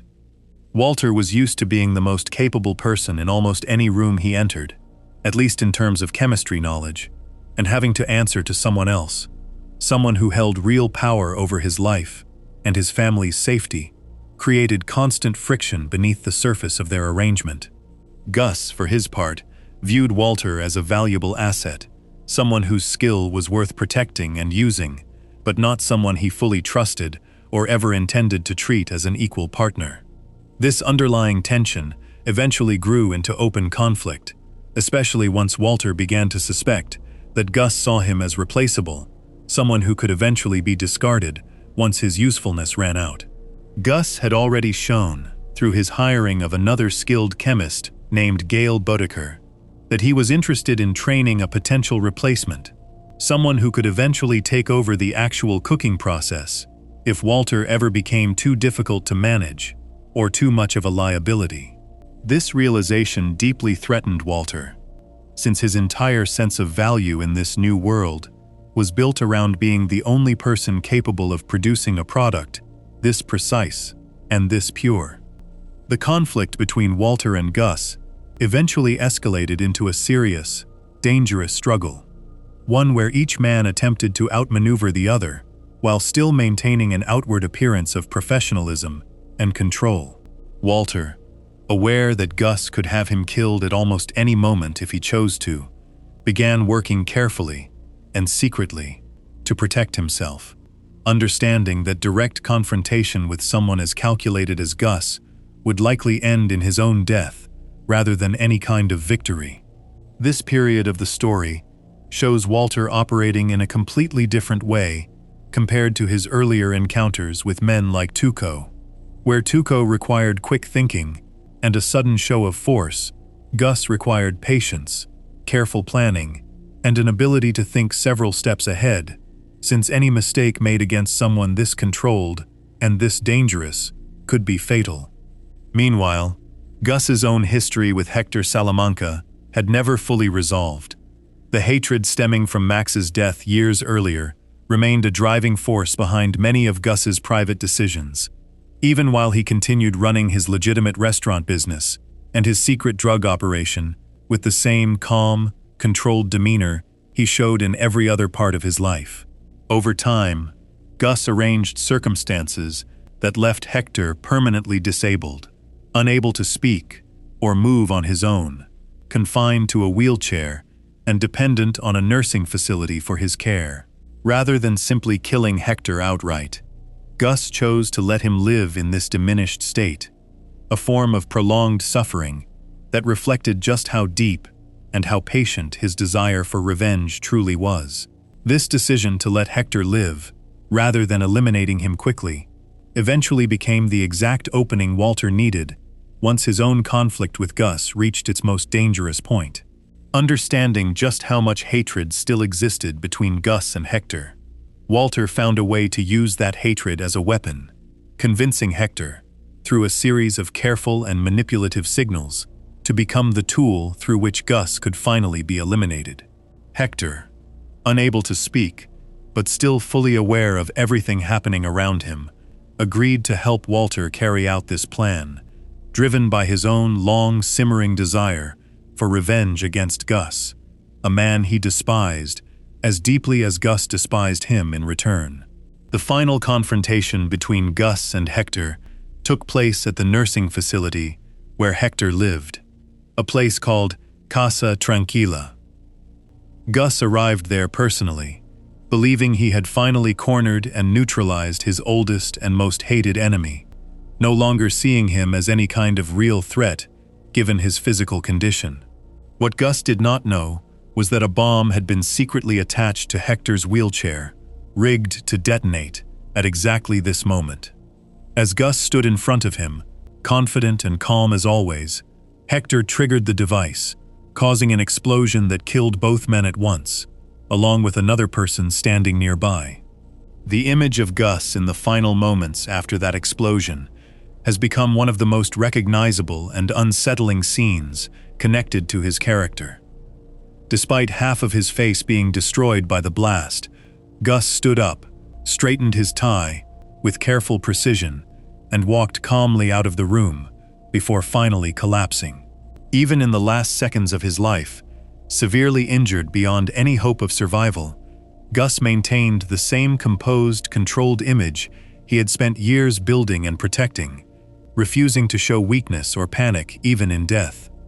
Looking back at Gus Fring's role in Walter's story, it becomes clear why this particular relationship mattered so much more than any of the earlier conflicts Walter had survived.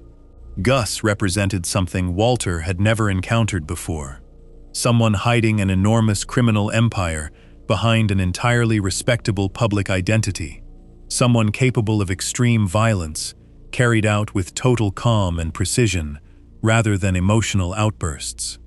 In many uncomfortable ways, Gus served as a kind of mirror for what Walter himself was slowly becoming, a person capable of leading a completely normal-seeming public life while secretly overseeing something far darker underneath the surface. The lesson buried inside Walter's time with Gus went far beyond simple survival. It showed Walter, in the clearest way yet, that being underestimated was not something limited only to a handful of individual moments in his own life. It could be built, deliberately and carefully, into an entire identity, one so convincing that police officers, hospital boards, and everyday customers ordering chicken sandwiches would never think twice about the man serving them. Gus had turned underestimation into a long-term strategy, a shield strong enough to protect an operation worth far more than anything Walter had built up to that point.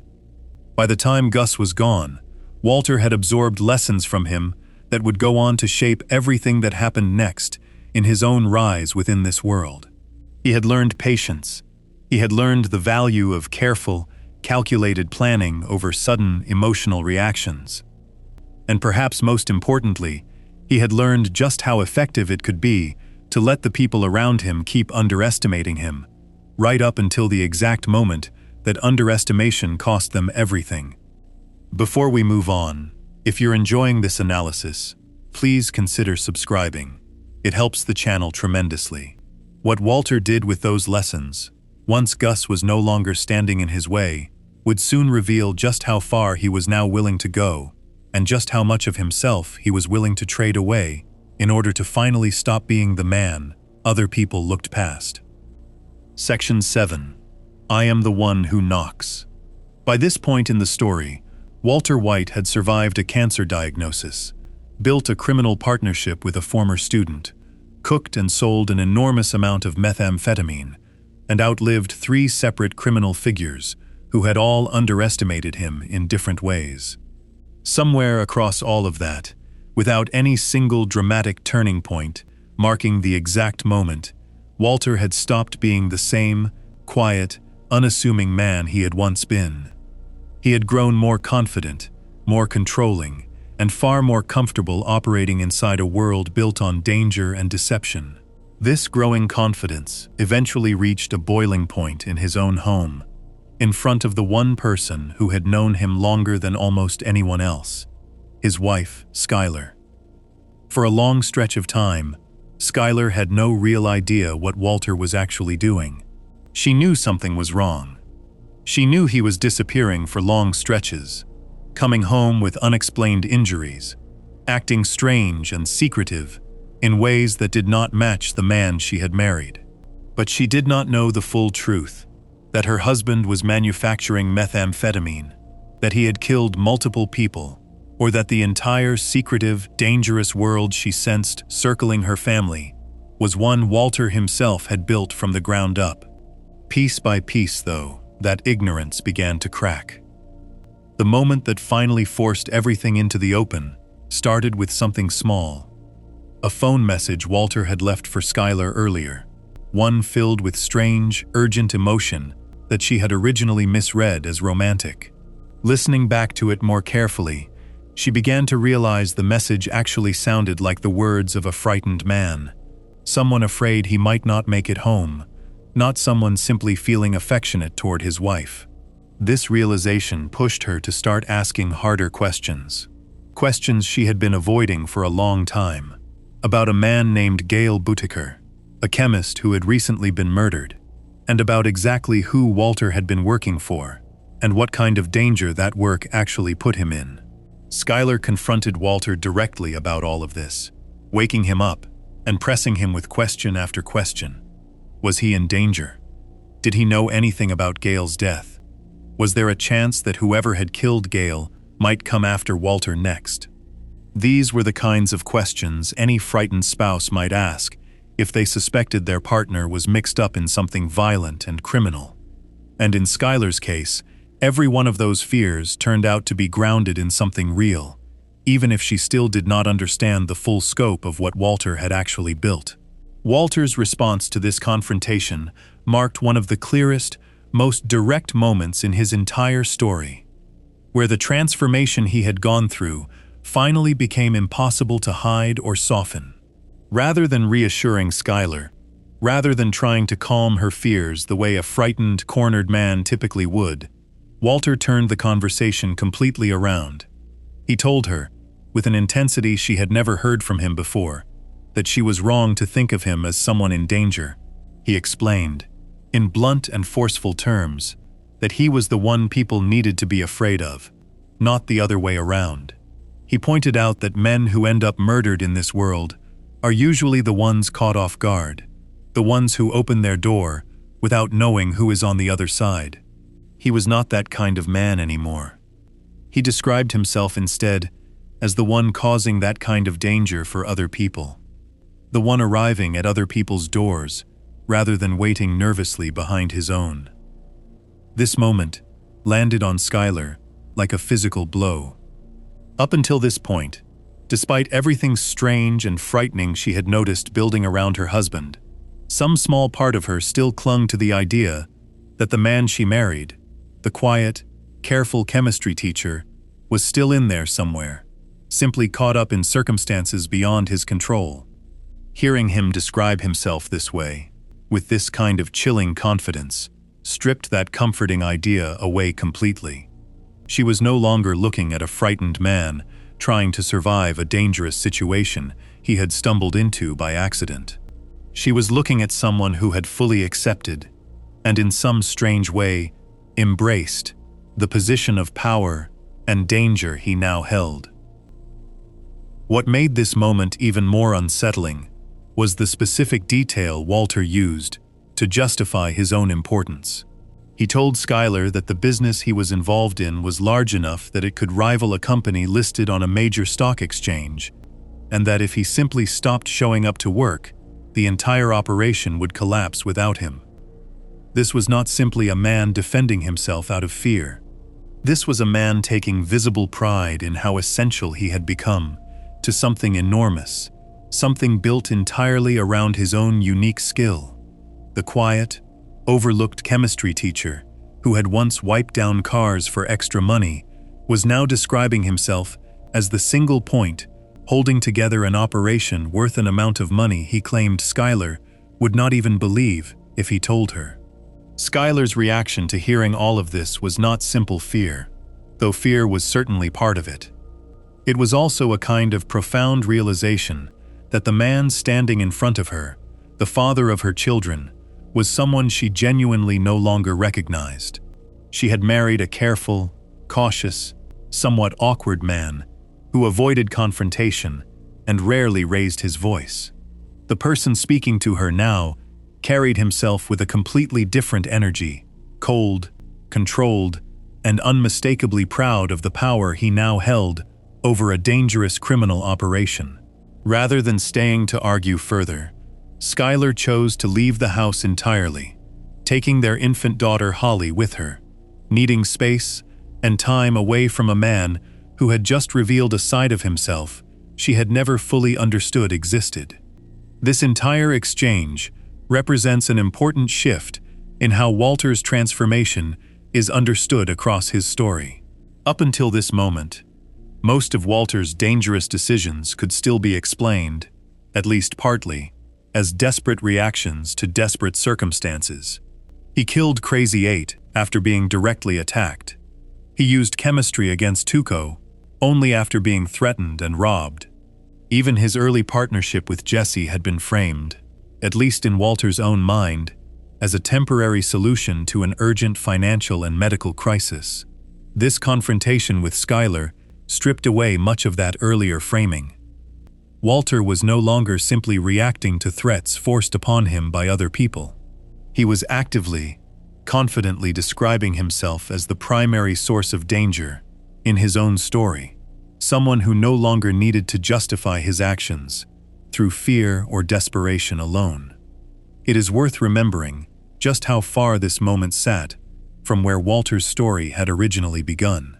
In the earliest days of his diagnosis, his entire stated motivation revolved around providing financial security for his family before he was gone, a goal that, on its surface, sounded almost selfless, a dying father trying to protect the people he loved most. Standing in his bedroom, telling his own wife that she should fear his power rather than worry about his safety, showed just how far that original motivation had drifted from where Walter now stood. This was no longer only about protecting his family financially. This was also, clearly, about the confidence and identity Walter had built for himself through this dangerous new version of his life. An identity built on being feared and respected in a world that had once completely overlooked him. This shift did not happen suddenly, out of nowhere, in this one single conversation. It had been building slowly across every earlier chapter of Walter's story, through every dangerous encounter he survived, through every moment he proved capable of outsmarting or outlasting people who initially underestimated him. Each of those moments, taken individually, could be explained as simple survival. Taken together, stacked one on top of the other, they had clearly reshaped how Walter saw himself entirely. He no longer thought of himself as the quiet, overlooked teacher forced into an unfortunate situation. He now thought of himself as someone essential, someone dangerous, someone whose skill and decisions genuinely held real power over other people's lives and deaths. Skylar's reaction to all of this, choosing to leave rather than stay and continue arguing, reflected her own quiet, growing understanding that talking Walter out of this path was likely no longer possible. She was not simply frightened of outside danger threatening her family anymore. She was now frightened of the man sitting across from her in that bedroom, someone who had just described himself, with obvious confidence, as exactly the kind of person capable of causing the kind of violence she had feared happening to him. That distinction, fear of outside danger reaching her husband versus fear of her husband himself, marks one of the clearest turning points in how Skylar viewed her own marriage from this moment forward. At the same time, all of this personal, private drama was unfolding inside Walter's own home. An entirely separate storyline was quietly gaining momentum around him, one connected directly to his brother-in-law, Hank. Hank, working as a DEA agent, had spent a long stretch of time investigating the very drug operation Walter himself was secretly running, without ever suspecting that his own family member sitting across the dinner table was the person actually behind it. Hank's investigation had recently zeroed in on the murder of Gail Boetticher, the same chemist whose death had triggered Skylar's fears in the first place. During a tense family dinner shortly before this confrontation, Walter, driven by wounded pride after Hank dismissed Gail as too inexperienced to be the mysterious figure known as Heisenberg, drunkenly hinted, without meaning to, that Gail could not possibly have been the real mastermind behind the operation, a comment that unintentionally cast suspicion back onto himself.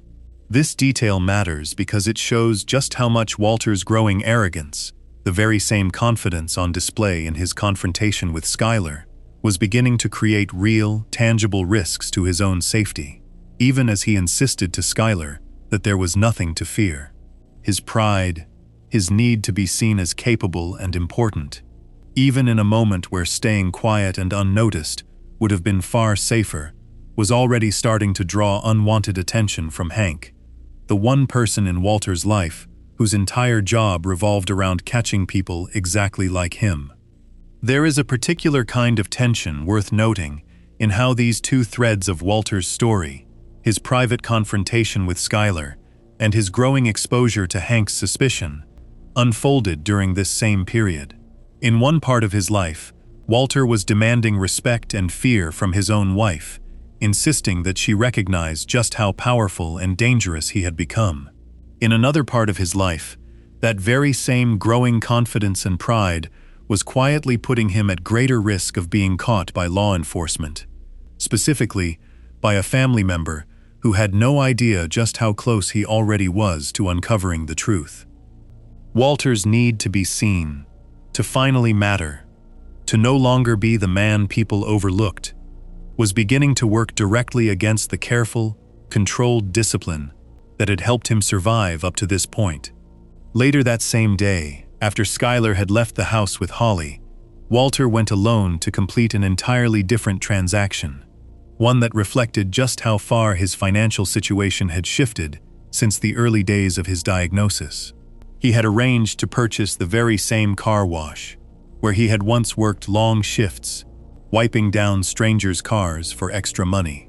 The same job that had once represented the humiliating gap between his real ability and his actual circumstances. Now, instead of working there for tips, he was buying the entire business outright, using money generated through his secret operation, turning what had once been a symbol of his own overlooked, underpaid life into something he now personally owned and controlled. This single detail captures something important about how completely Walter's circumstances had reversed since the very beginning of his story.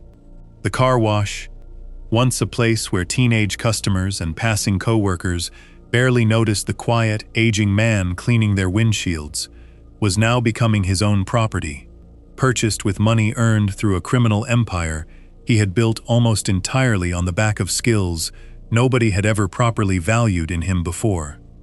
The underestimation that had once defined every part of his daily life was, piece by piece, being replaced by ownership, control, and a level of financial power that would have seemed impossible to imagine back when he was standing outside in the heat, hoping for a decent tip from a customer who barely looked at him. Taken together, this entire stretch of Walter's story marks one of the clearest points where his transformation stopped being something hidden entirely behind closed doors and started spilling out into the people closest to him. Skylar now understood exactly what kind of man she was living with, even if she still did not know every specific detail of what he had done. Hank, without realizing it yet, was drawing steadily closer to uncovering a truth that would eventually shatter his entire understanding of his own family. And Walter himself, now openly embracing the identity of someone dangerous and essential, rather than quietly enduring life as someone overlooked, was moving forward with a level of confidence that would soon carry him toward building something even larger than anything he had attempted up to this point. Before we move on, if you're enjoying this analysis, please consider subscribing. It helps the channel tremendously. What remained to be seen was just how far Walter was willing to push this newfound confidence, and just how much of an empire he was capable of building once he stopped hiding his ambition and started actively pursuing power, on a scale that would soon make even Gus Fring's old operation look small by comparison. Section 8. Building the biggest empire in the country. After Gus Fring died in that explosion, the entire criminal network he had spent years building came apart almost overnight. His head of security, Mike Ehrmantraut, his hidden underground lab, and every other piece of the operation he had carefully assembled were left without the one man who had held it all together. For most people, watching an empire like that collapse would seem like the end of the story. For Walter White, it turned out to be the beginning of something even bigger. Walter did not wait long to fill the space Gus had left behind. He teamed up with Jesse Pinkman and Mike, the very man who had once served as Gus's most trusted enforcer, and the three of them agreed to keep the business running together. Mike, despite everything he had seen Walter do, and everything he personally distrusted about him, understood that Walter's chemistry skills were still the most valuable asset any of them had access to. So the partnership continued, this time without Gus standing above them giving orders, which meant Walter finally had the kind of control over the operation that he had wanted for a long time. Their first major problem was finding somewhere to actually cook the product, now that the underground lab beneath the industrial laundry no longer belonged to them. Their lawyer, a man named Saul Goodman, searched for a new location, but could not find anywhere that fit their needs, except for one unusual option, a small pest control business known as Vamonos Pest. This company used large tents to cover entire houses while treating them for bugs, a process that normally takes a day or two, during which nobody is supposed to be inside the house at all. Walter and Jesse realized this setup gave them the perfect cover.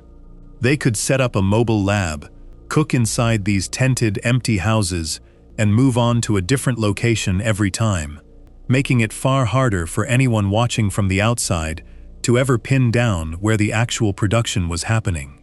This new method turned out to be smart in some ways and limiting in others.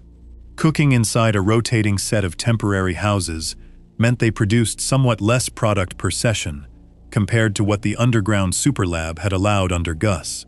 However, without Gus taking his share of the profits, Walter, Jesse, and Mike each ended up keeping a larger portion of whatever they did produce. Mike, always focused on protecting the people who had worked under Gus before them, insisted on setting aside a portion of every batch of profits as what he called legacy money, funds meant to help take care of the family members of former employees who had died or gone to prison because of their old connection to Gus's operation. Walter resisted this idea at first, uncomfortable with giving away money he felt belonged entirely to the three of them, but he eventually agreed to go along with it, at least for a while. As the operation grew, a new source of supply became necessary. Their production depended on a specific chemical needed to make their meth, and getting a steady, reliable supply of it became increasingly difficult once they were operating outside of Gus's old, established supply lines. This need led them to a woman named Lydia Rodarte Quayle, an executive connected to a company called Madrigal Electromotive, which had secretly been tied to Gus's operation all along, supplying him with the chemicals his empire depended on, without most people ever realizing the connection. Lydia became an important new piece of the puzzle, someone with access to the supply chain and shipping routes that could keep Walter's production running smoothly, and eventually, someone who helped move their product to markets far beyond New Mexico. At one point, a disruption in their chemical supply became serious enough that Walter, Jesse, and Mike resorted to robbing a train carrying a large shipment of the chemical they needed. This kind of large-scale, carefully planned criminal act shows just how far the operation had grown compared to where it started, back when Walter and Jesse were simply cooking small batches inside an old RV parked in the middle of the desert. What had once been a desperate, improvised solution to a financial and medical crisis had turned into something closer to an organized business, complete with supply chain problems, security concerns, and calculated large-scale operations designed to keep production running without interruption. Eventually, tension inside the partnership reached a breaking point. After a string of losses, including the death of a young boy connected to one of their operations, both Jesse and Mike began to feel that it was time to walk away entirely.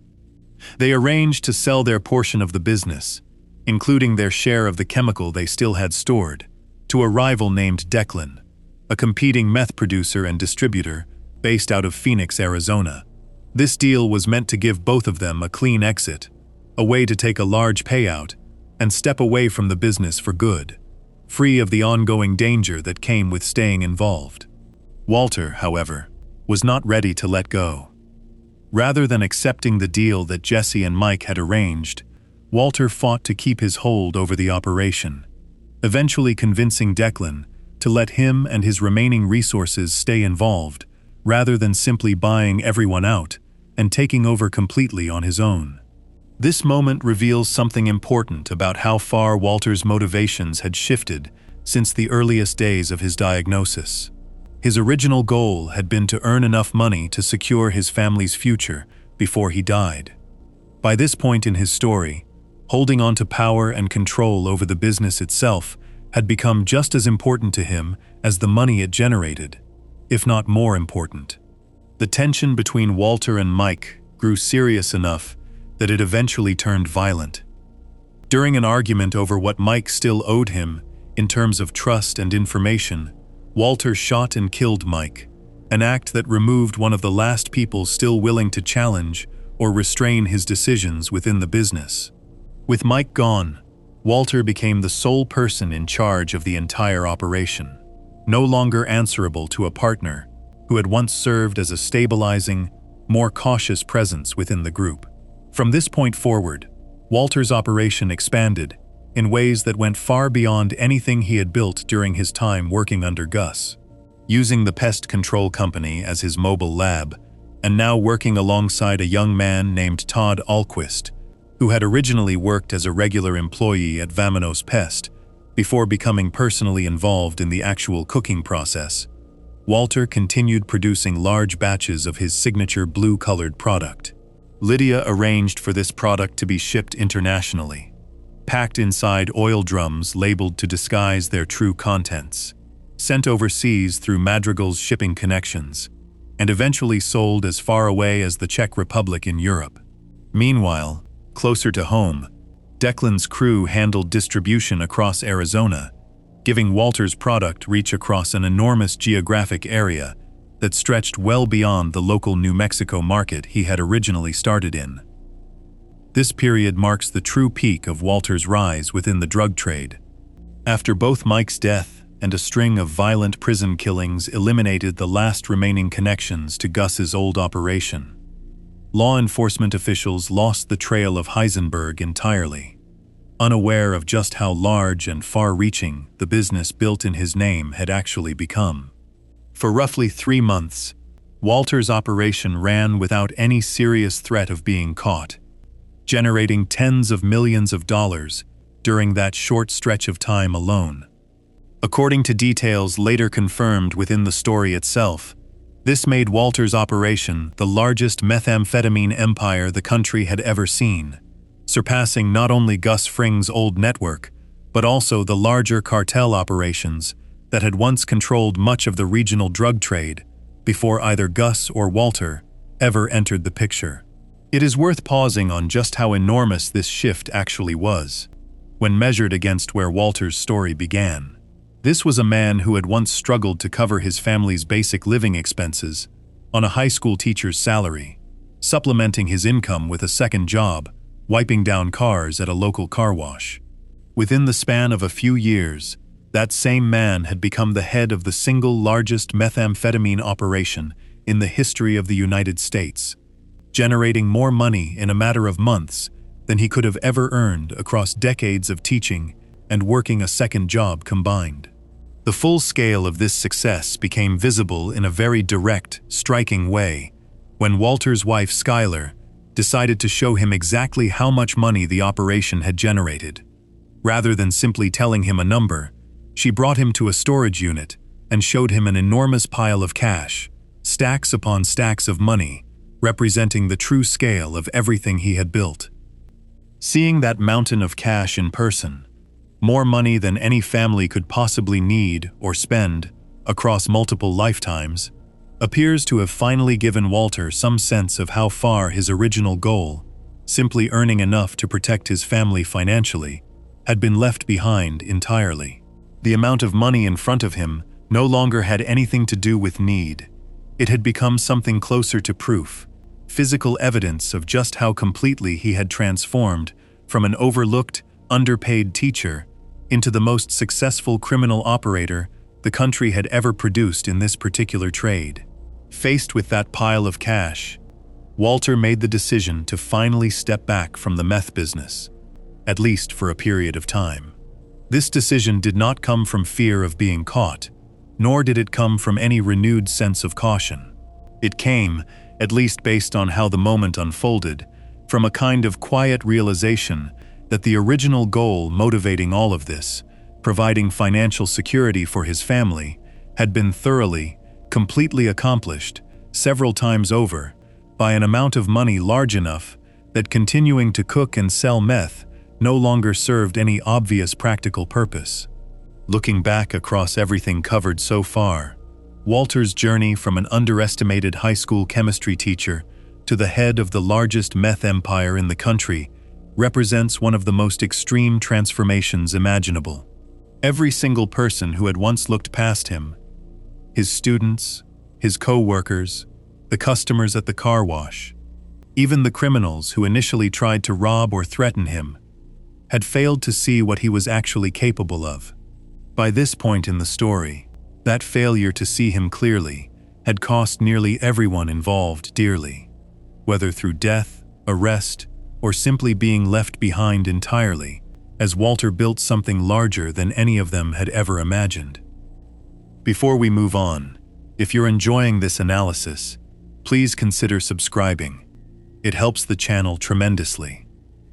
Yet even with the empire built, even with more money than his family could ever need sitting in a storage unit, Walter's story was far from finished.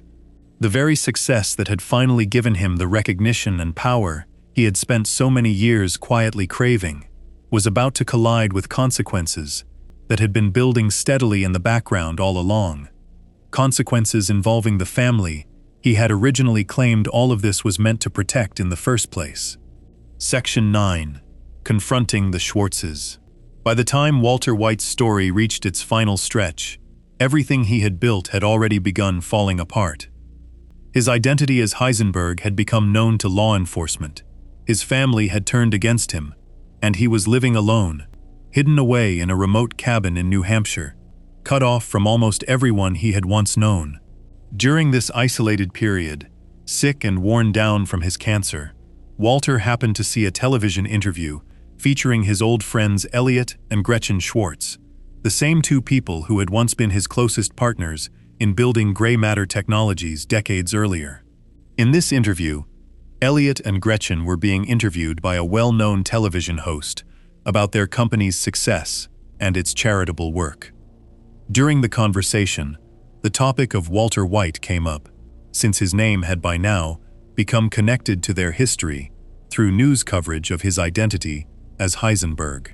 Rather than acknowledging Walter's real contributions to gray matter's early success, Elliot and Gretchen downplayed his role almost entirely, describing his involvement as minor, something closer to a passing contribution rather than the foundational partnership it had actually been. They suggested that whatever scientific ability Walter had shown, it had little to do with the company's eventual rise into a massive, successful business. Watching this interview from his isolated hideout, Walter reacted with visible anger.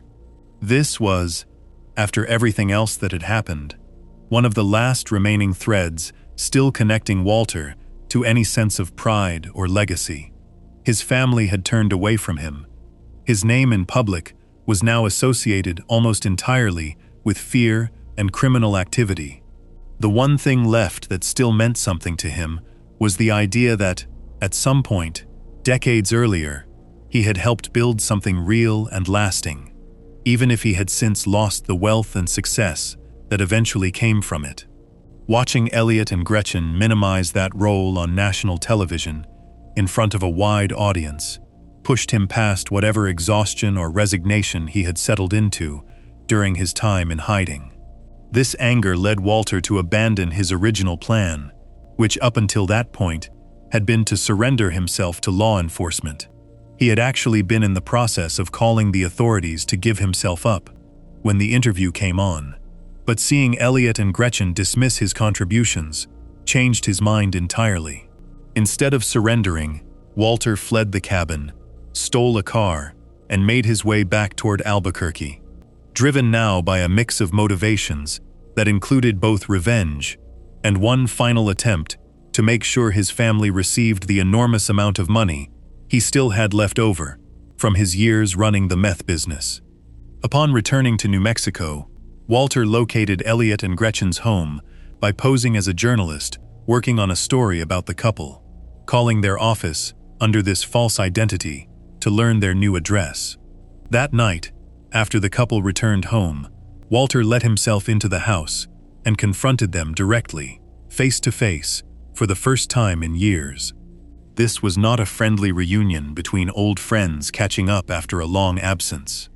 It was a tense, carefully controlled confrontation, one where Walter made it immediately clear that he had not come to hurt them, but that he also expected them to cooperate fully with what he was about to ask of them.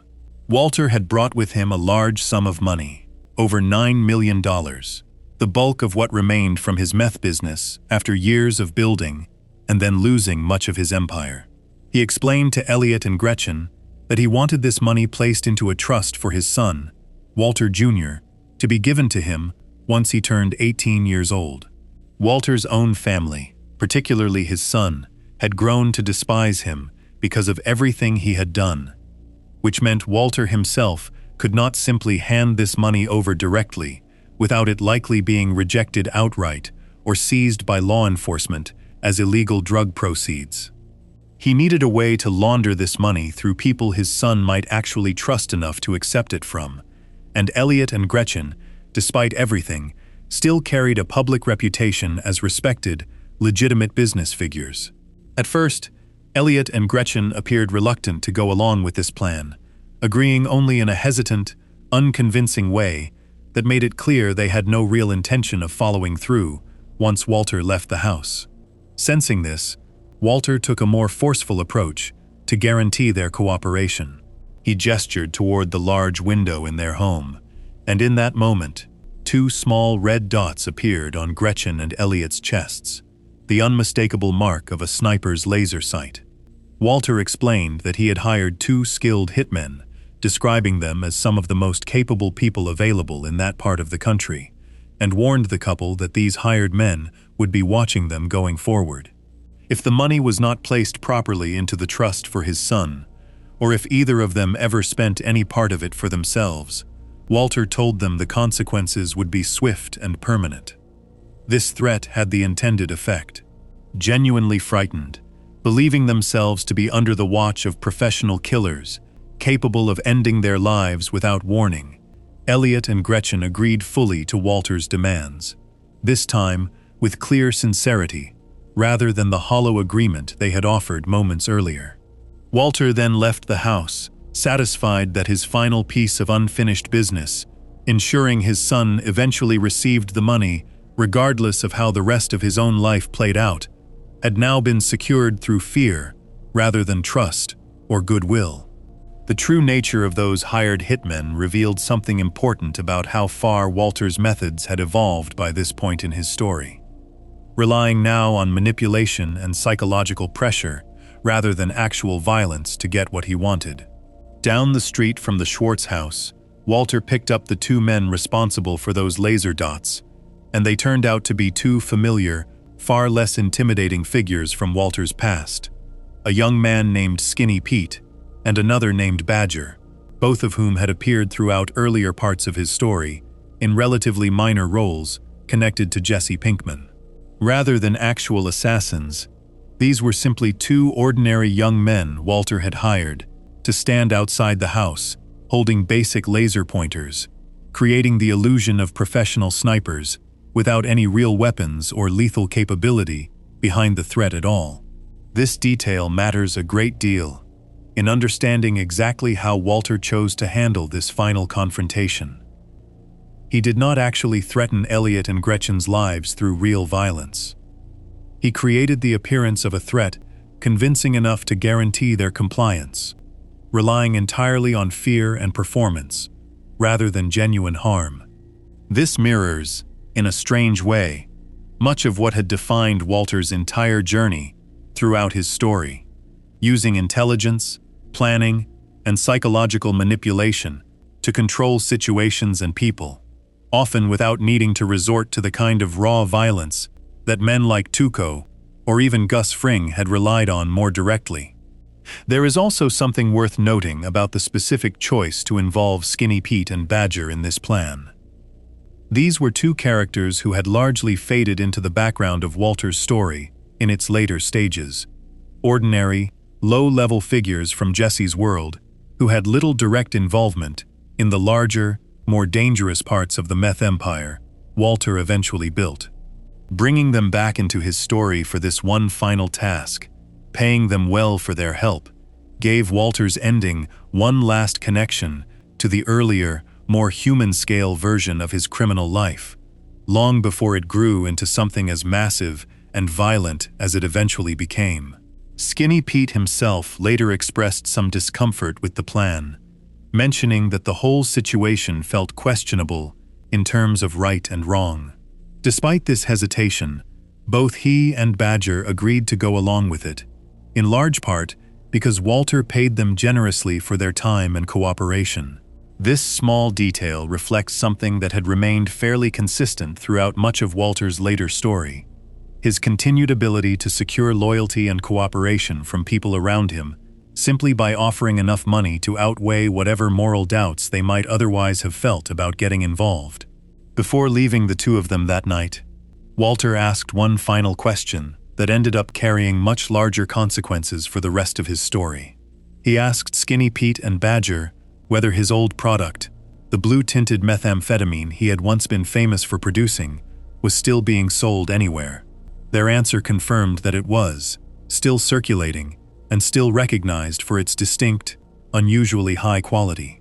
This piece of information immediately raised a serious question in Walter's mind, since he was no longer involved in producing it himself, and the only other person who had ever learned to replicate his exact process and quality was Jesse Pinkman, someone Walter had assumed, based on everything he understood about recent events, was likely already dead. Learning that his signature product was still being made, and still carrying that same recognizable level of quality, forced Walter to reconsider everything he believed about what had happened to Jesse. If the product was still appearing on the market at that same standard, it strongly suggested that Jesse was still alive somewhere, likely being forced to continue cooking against his own will. This realization shifted the entire direction of what remained of Walter's plans. Securing his son's financial future through the confrontation with Elliot and Gretchen had been one major piece of unfinished business. Understanding what had actually happened to Jesse, and what role Walter himself might still need to play in that situation, quickly became another. This entire sequence, from the anger sparked by watching Elliot and Gretchen dismiss his legacy on television, to the tense confrontation inside their home, to the surprising revelation about his old product still circulating on the street, marks one of the final major turning points in Walter's story. It shows a man who, even in his last days, still cared deeply about how he would be remembered, still felt the sting of being dismissed or minimized by people who had once been close to him, and was still willing to use fear, manipulation, and careful planning to force outcomes in his favor, right up until nearly the very end of his life. Before we move on, if you're enjoying this analysis, please consider subscribing. It helps the channel tremendously. What Walter chose to do next, once he understood that Jesse might still be alive and suffering somewhere because of choices connected to his own empire, would determine exactly how his story, and the empire he had built from nothing, would finally come to an end. Section 10. Ozymandias and the Final Reckoning. By the time Walter White's story reached its final chapter, nearly everything he had spent years building had already been torn apart. His identity, as the man behind the blue meth, had been exposed to his own family. His brother-in-law Hank, the DEA agent who had spent so long chasing an identity he never realized belonged to his own relative, was dead, killed during a desert confrontation connected directly to Walter's world. His wife Skylar had been left broken and terrified by everything she had learned. His son despised him, and the empire that had once made him the largest methamphetamine producer in the country's history had collapsed into chaos, stolen out from under him by a group of violent men connected to a criminal gang led by a man named Jack Welker.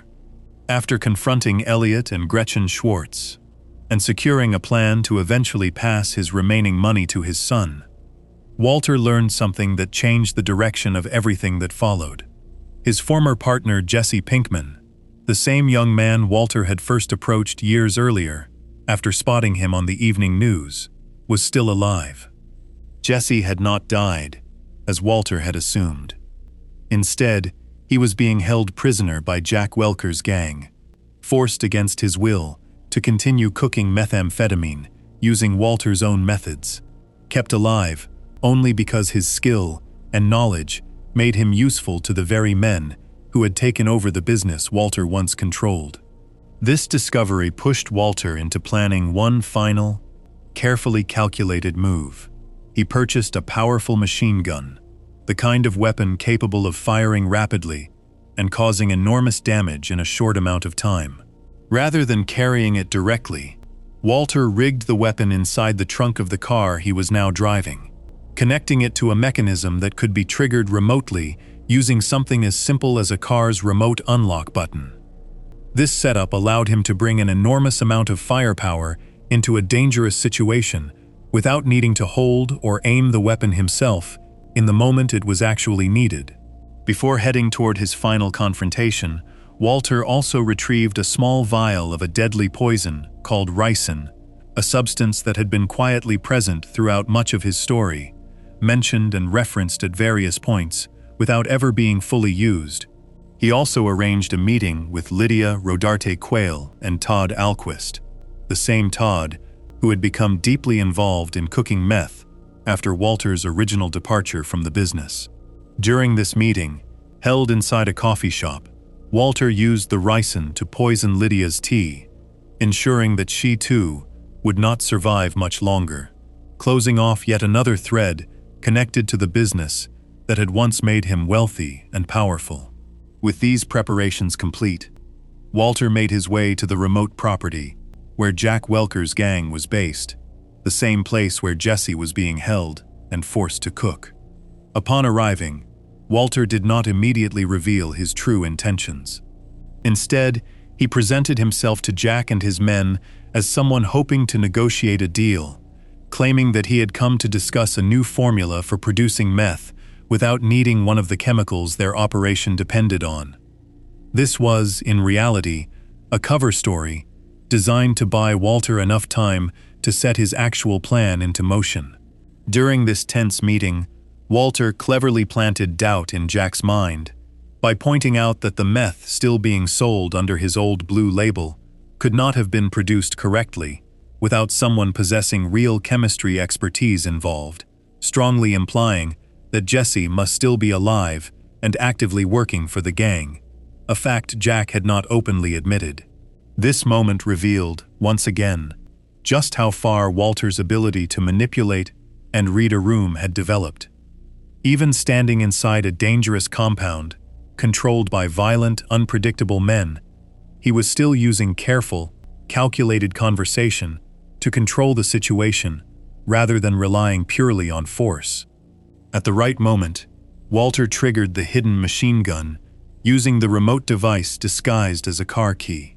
The weapon swept rapidly across the outdoor area where Jack's men were gathered, killing most of them almost instantly in a sudden, devastating burst of gunfire.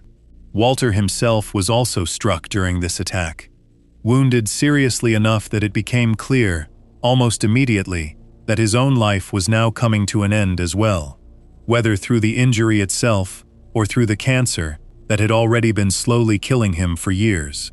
In the chaos that followed, Walter personally confronted and killed Jack Welker, ending the man responsible for taking over his empire and holding Jesse captive. Jesse, meanwhile, was left to deal with Todd, the man who had played a direct role in his suffering and captivity throughout the recent months.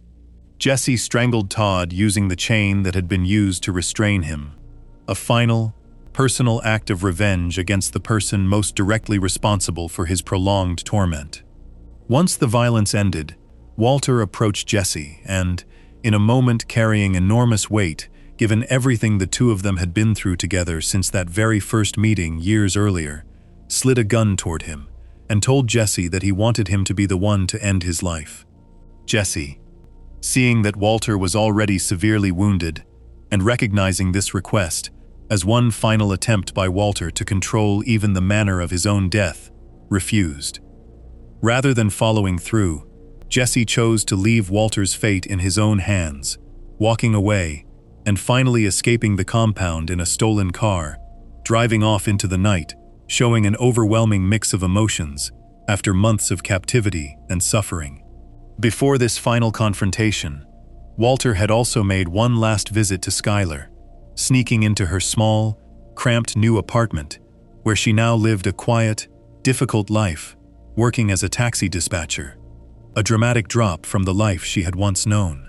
Skylar, exhausted and worn down by everything Walter's choices had cost her, gave him only a few minutes to say whatever he had come to say, refusing in advance to let him repeat the same old justification he had used for years, the idea that everything he had done had been for the sake of protecting his family.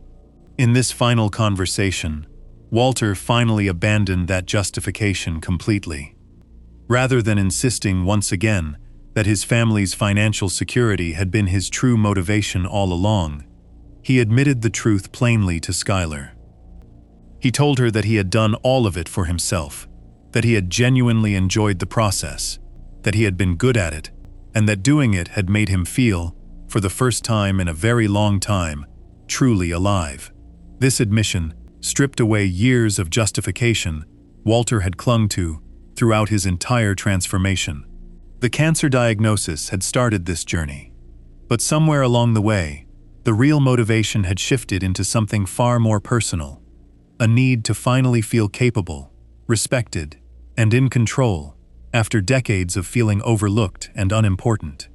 Before leaving her apartment for the final time, Walter gave Skylar a lottery ticket containing the exact coordinates of the desert location where Hank's body had been buried, information she could use to negotiate some form of leniency with prosecutors investigating the entire case. He also asked to see his infant daughter Holly one final time, watching her sleep quietly before stepping back outside. From a distance, he also watched his son Walter Jr. return home from school, choosing not to approach or speak to him directly, understanding that his son's anger and rejection toward him were far too deep to repair in whatever little time Walter still had left. After leaving Jack Welker's compound, wounded and fully aware that he did not have much longer to live, Walter made his way, one final time, into the meth lab where Jesse had been forced to cook during his captivity. Walking slowly through the space, Walter reached out and touched the equipment, the same kind of tools and machinery that had defined so much of his life since that very first cook inside an old RV parked out in the desert years earlier.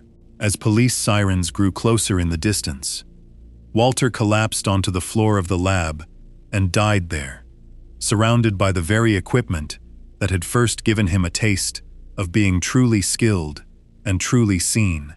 All those years after standing in front of a classroom of teenagers who barely knew his name.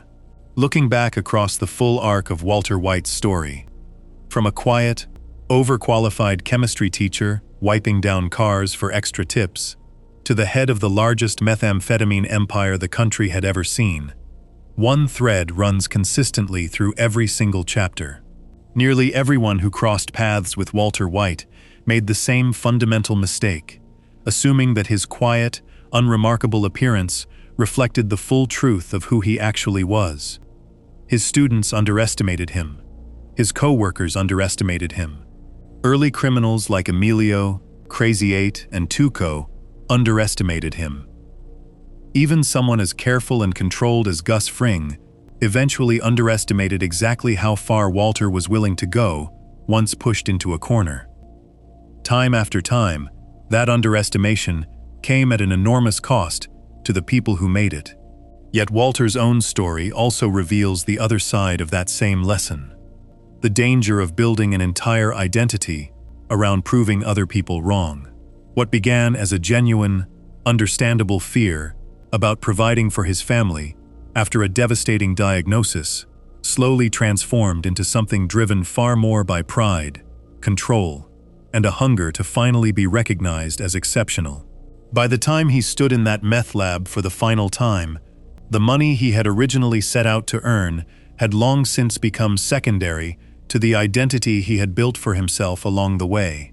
An identity built on being feared, respected, and impossible to overlook, no matter the cost, to the people who loved him most. If you enjoyed this video, make sure to subscribe, and I'll see you in the next one.